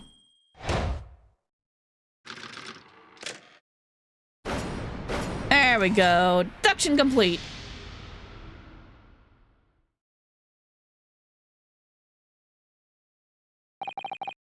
In truth, I would like to have thought I could have predicted the booby-trapped chest, but it caught me completely off guard, as very nearly the late consulting detective Erlach Sholmes.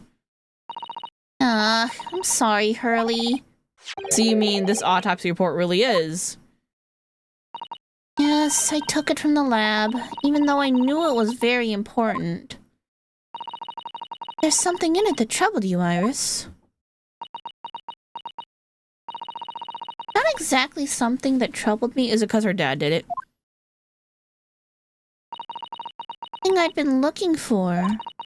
I saw this report. I saw the writing in it. I knew it was Daddy's. The writing? Your father's writing. What do you really mean? Iris? Must be something that's hard for her to talk about. Forgive me for interrupting, my dear fellows. Mr. Sholmes, what is it?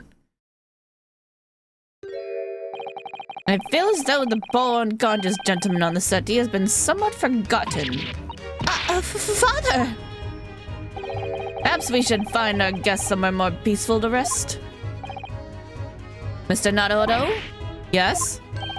Would you be so kind as to lend him your bed? We must do our very best to make him comfortable, I feel. Oh, yes, of course. I'll help you carry him up. So will I. No, I can manage alone, thank you. You have tea to enjoy. I wouldn't want Iris's brewed stew.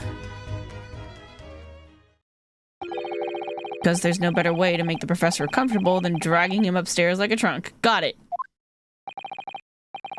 I wonder, perhaps that was deliberate. Maybe Mr. Sholmes is making himself scarce to give Iris the chance to talk more freely. We must use this opportunity to talk with Iris. And find out what's going on. Alright, what's up? Would you tell us about it, Iris? About your father?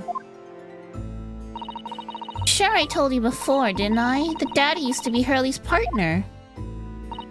Yes, and that notes about all the cases they solved together are kept inside that metal chest. That's right, Hurley told me, you see. Said that Daddy's somewhere far away now, so we can't meet. That's one way of describing it. Then when I secretly unlocked the chest and read through the papers inside, I started to build up a picture in my head of what Daddy must be like. Well, that's only natural, yeah. You're just like any other girl of your age. I read that Daddy was a professor of medical science, so I studied and took my degree too. Well, that's only natural, I suppose. In that respect, you're not quite like any other girl of your age, though. But there was one thing that I could never find out. Daddy's name. Ah. His name wasn't anywhere on the notes that he'd made about his work with Hurley. Then one day... That's what happened, is it? When you saw this autopsy report, you finally managed to work it out. Is that right? Yeah. So it was the handwriting in the report that caught her eye. Let's talk about the report. When I saw the writing on that report, I could hardly believe it. I know that handwriting, I thought to myself. Because it was the same as the writing you'd seen on your father's case notes? Exactly. I was desperate to compare the two properly. I needed to see them side by side. I asked the doctor in the laboratory, but I was told I couldn't take the report away. Even worse, I was told that was the first and last time we'd be allowed even to look at it there. So you decided to steal it? I compared the autopsy report with the case notes I had here. There was no doubt. Handwriting was exactly the same. It was Daddy's. And the signature of the coroner at the bottom of the autopsy report read Dr. John H. Wilson. That's how I finally found out. I learned Daddy's name at last. I see. Ever since then, I've called myself Iris Wilson. And that's also when I had the brilliant idea of writing stories all about Daddy's exciting times with Hurley. I decided there and then that I'd write the adventures of Herlock Sholmes. Oh, Iris, I had no idea the stories had quite such a deep personal significance for you. can see why the autopsy report was so important to her now. And why she was prepared to break the law to get her hands on it. Okay, but can we have that and read it? Must apologize, Iris. This is really all my fault. Really? Made a promise, you see, that until the time was right, I'd keep the details about your father a secret. I know. I've been very naughty. I'll take the autopsy report back to Dr. Gory and apologize, I promise. Wait, let me read it first. Yes, we'll go together, I think. Wait. Then let me look after it until we get there. Thank you. Autopsy report of the final victim of the infamous professor. The report was authored by Dr. John H. Wilson.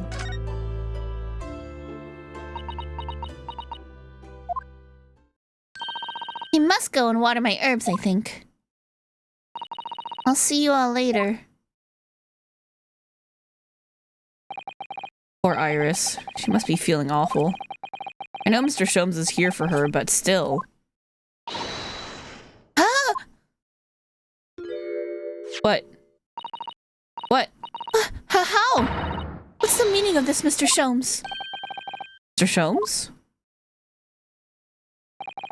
Oh, dear me. Nope, gonna look. I need to know.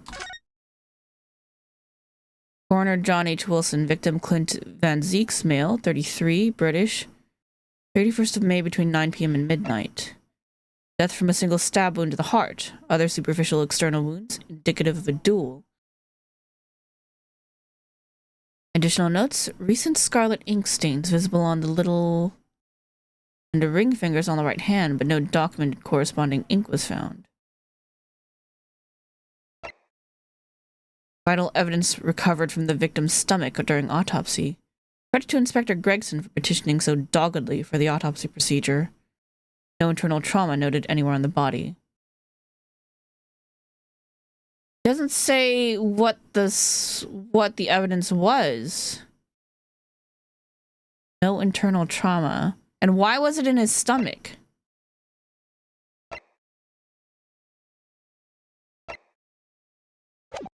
What? Oh dear me. So, you've noticed, I see. But that would mean... What on earth's the matter, Mrs. Sato? Turned as white as a sheet. It's this autopsy report, Mr. Naruhodo. The one from 10 years ago. The writing isn't Dr. Wilson's at all. Huh?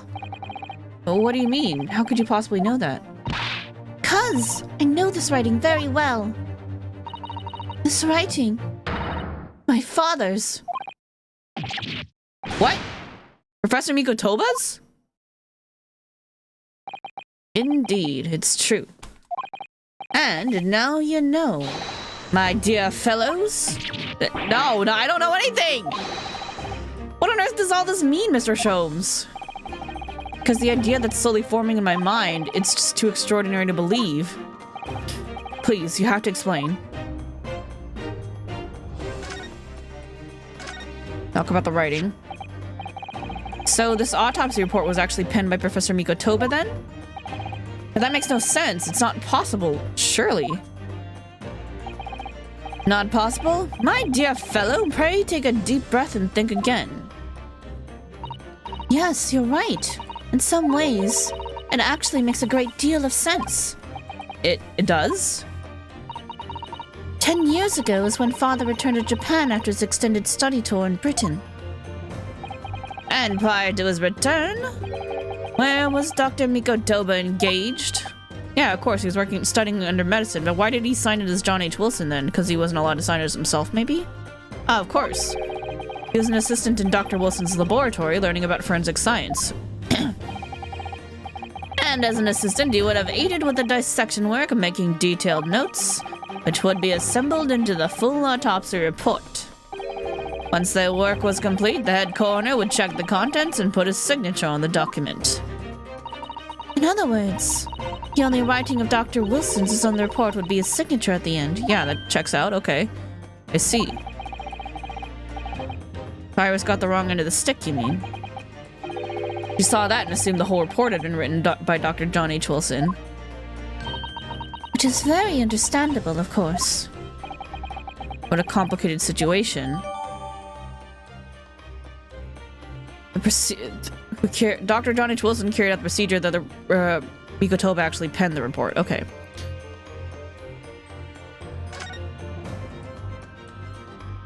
Alright, let's talk about your partner.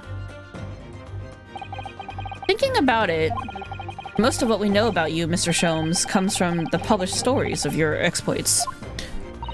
Yes, The Adventures of Herlock Sholmes, written by Iris. And we really have no way of knowing what's fact and what's fiction. Most troubling for you, my dear fellows, I'm sure. So what about the supposed partner of yours? Did he really exist or not? Ah, you've come straight to the point, I see. And please come straight to the answer. I believe Iris explained it in one of her installments. He was a trusted comrade and the only person I could have truly called a friend. And did this partner of yours truly make a record of all your cases? Are his notes really stored inside that metal chest? Absolutely, my dear madam, absolutely. So, where's your partner now? We rarely meet. You see, he lives on the other side of the world. But if this autopsy report and the records of all your old cases were penned by the same hand, and if the autopsy report was written, though not signed, by your famous partner, there would be only one logical conclusion. Hey, impress me. Your partner would have to be Eugene Mikotoba. In other words, Miss Susato's father. On my word, Mr. Naruhodo. Yes? You're coming along wonderfully. You've hit upon the method at last. You finally grasped the art of deduction. Hold up! Does that mean Iris and Susato are sisters? Because that's the daughter of his partner, no? Oh my god, I think my brain's melting. I think my brain's melting. I need help.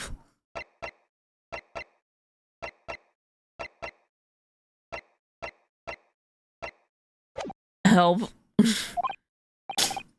You mean to say... Allow me to introduce you to my great friend and partner, Mikotoba. Professor Mikotoba!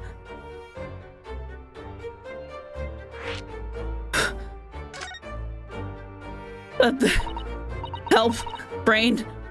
Does this mean that you're the real Dr. Wilson? No, my dear. I'm still my old self, Eugene Mikotoba, your father. Oh, of course. This is obviously too much for Susato-san to take in. Yo, me too. Must say, though, how my old friend has attained worldwide celebrity as a great mystery solver is the greatest mystery of all. I still remember the first time we met. Pray remind me, when was it again, Mikotoba? 16 years ago, Sholmes. Ah, yes, quite 16 years ago. I just arrived from Japan with Seishiro and Genshi. I was in search of lodgings close to the hospital, some comfortable rooms at a reasonable price. But rents are devilishly high in that particular area. That's right, so I decided I needed someone to share lodgings and the expense. I was fortunate enough to be introduced to Sholmes, who found himself in a similar situation. I was a callow fellow back then, a mere shadow of the great detective you see before you now. I was working at the hospital's chemical laboratory at the time, indulging my curiosities for little gain. And the situation of our cohabitation led us to pursuing cases together, you see. Hard to believe, it was a mere 6 years ago, and a great many adventures.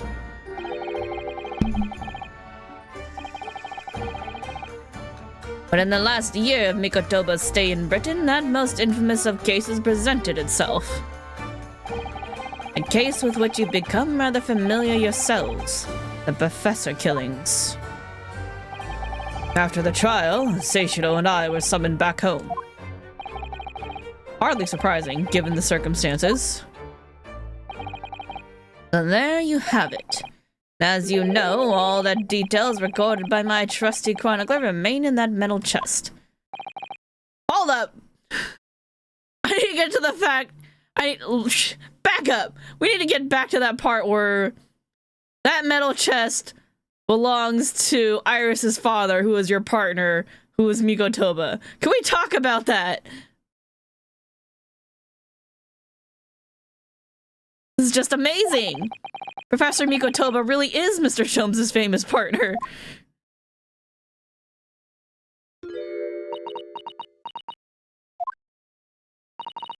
Father. Goodness, my dear, what a cutting look! To your daughter, I'm very proud to learn that you are the great detective's great partner. But nevertheless, another mystery that I really must ask you to explain now. And that is? Iris's father. I know very well what it is. The unresolved matter of Iris's father. Thank you! Ah, of course! I'd almost forgotten about that one. Nope.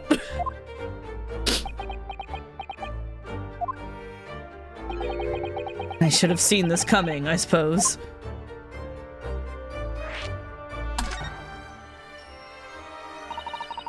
Iris told us. And all the notes about the great detective's adventures that are in that metal chest were written by her father. Isn't that correct, Mr. Sholmes? That is indeed what I told young Iris. If you're Mr. Sholmes' partner, Father, and you wrote all those case notes, then Iris's father must be you. Huh? Did you lie? Did he lie? On my word, Mrs. Sato. You are coming along wonderfully as well. You do have hit upon the method at last. You finally grasped the art of deduction. He looks so confused. You've always told me, Father, that my mother died when I was born 16 years ago. You left me in grandmother's care whilst you embarked on your study tour of Britain. And I've always accepted that, but all this about Iris. Oh, there it is, Sato-san's ice-cold stare. No, now hold on a minute. It was very complicated. I mean, it's really not what you think. And perhaps you'd like to explain exactly what it is? There it is. Now the eyes go from ice cold to red hot just before she... Oh, really? You've got the wrong end of the stick. Sholmes, say something, man! She flip him. That's quite enough, my fiery fellows. Why did you stop her? Can't be the only one who keeps getting flipped here. Mr. Sholmes! When did he get all dressed up? Well, I can't see it because I have the thing on. Damn it. Fine. Oh well. We'll put him back in their regular clothes after this then. Whilst I don't like to interrupt this exciting exploration of the past, Mikotoba and I have an urgent matter that requires a short excursion. But it's very late, Mr. Sholmes. Where must you go? Why, my dear madam, is that not obvious? My partner and I must pursue our natural enemies. So, get your coat, Mikotoba. The game is afoot.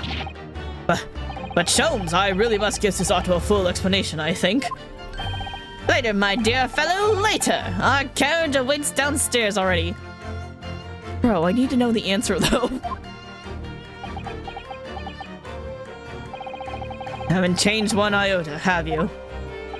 I mean, really?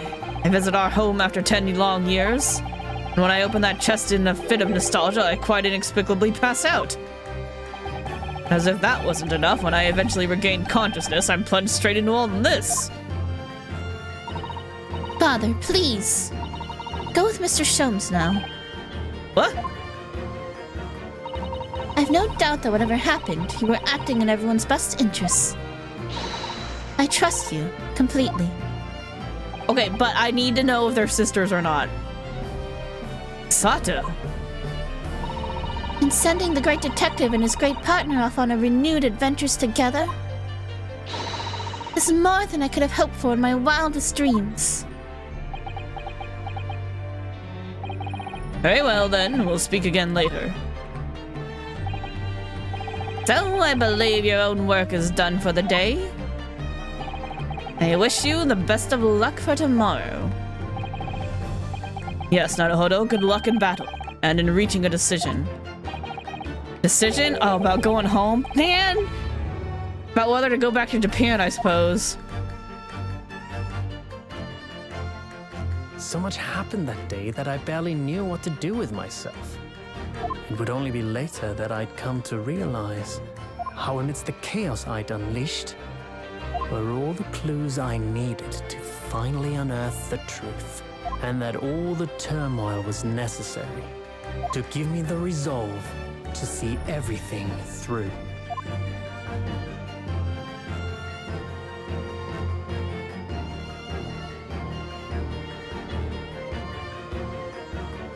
Wait, what do you mean end?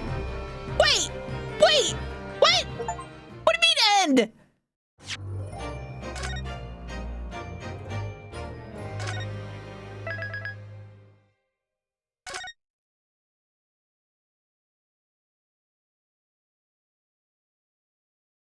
And then it goes in the final. Okay, so the final case is also the current case. Oh my god, they did this. Alright. Alright. Holy shit. That's intense. That's intense. Yeah, we're gonna go back to the title screen. I need to change their outfits so I can see when they do cool stuff. Their clothes. Special contents? Taylor.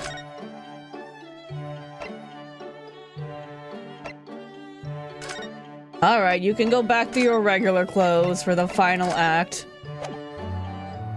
Alright. I didn't... Okay, my goal was to hopefully finish Case 4 today. I just didn't expect that it would also bleed into Case 5, so that's kind of amazing.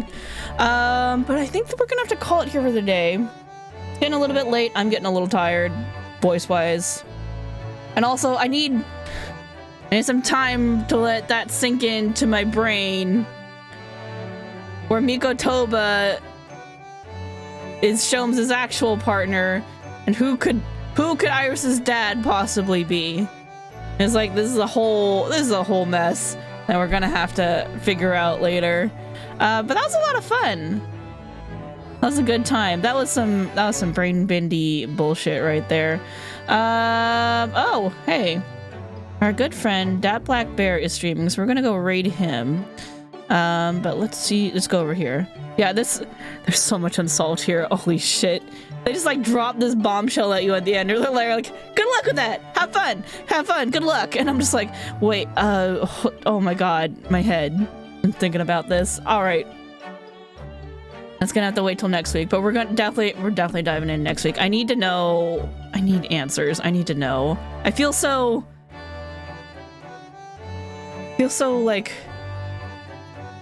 not unsettled, but it's like that word where you're just like it's incomplete, and like the case is done but it's also not done, and I'm like, so many questions. All right, okay, we're gonna stop here for the day though. Hey, thanks y'all for watching. I hope you guys enjoyed the stream. I guess you could say Black Bear 86. It's unresolved! Oh, that's exactly it. That is exactly the feeling, and that's also an amazing pun. Great job. Thank you, 21 Snakes. Alright, we are... Oh, I can't spell, apparently. Hold on. Dat Black Bear 86. There we go. All right, we're gonna go raid our friend. He's playing some Grand Blue Fantasy. I don't really know much about that, but yeah, we're definitely gonna pick this up next week. I have so many questions. They need to get answered. We're gonna get the bottom of who is the Reaper, and also who is Iris's father. We got 2 big questions we're gonna answer, and we're gonna start working on that next week. So, for now, thanks all for coming. Appreciate all the lurkers, chatters, future VoD watchers. I hope you guys enjoyed. I sure did. We will resume next week. Same time, same place, give or take a couple hours, depending on, you know, when I finish tours and whatever. So yeah. Thank you again all for joining. Hope you guys have a great week. Hope you guys have a great rest of your weekend. Next stream is tomorrow for... I think we're actually raiding tomorrow. We should be raiding. in Final Fantasy 14. Sorry, I had a little something stuck in my throat. So I'll see you guys then. But for now, have a good weekend, everybody. Have a great night. See you guys next week for more Ace Attorney. Bye-bye!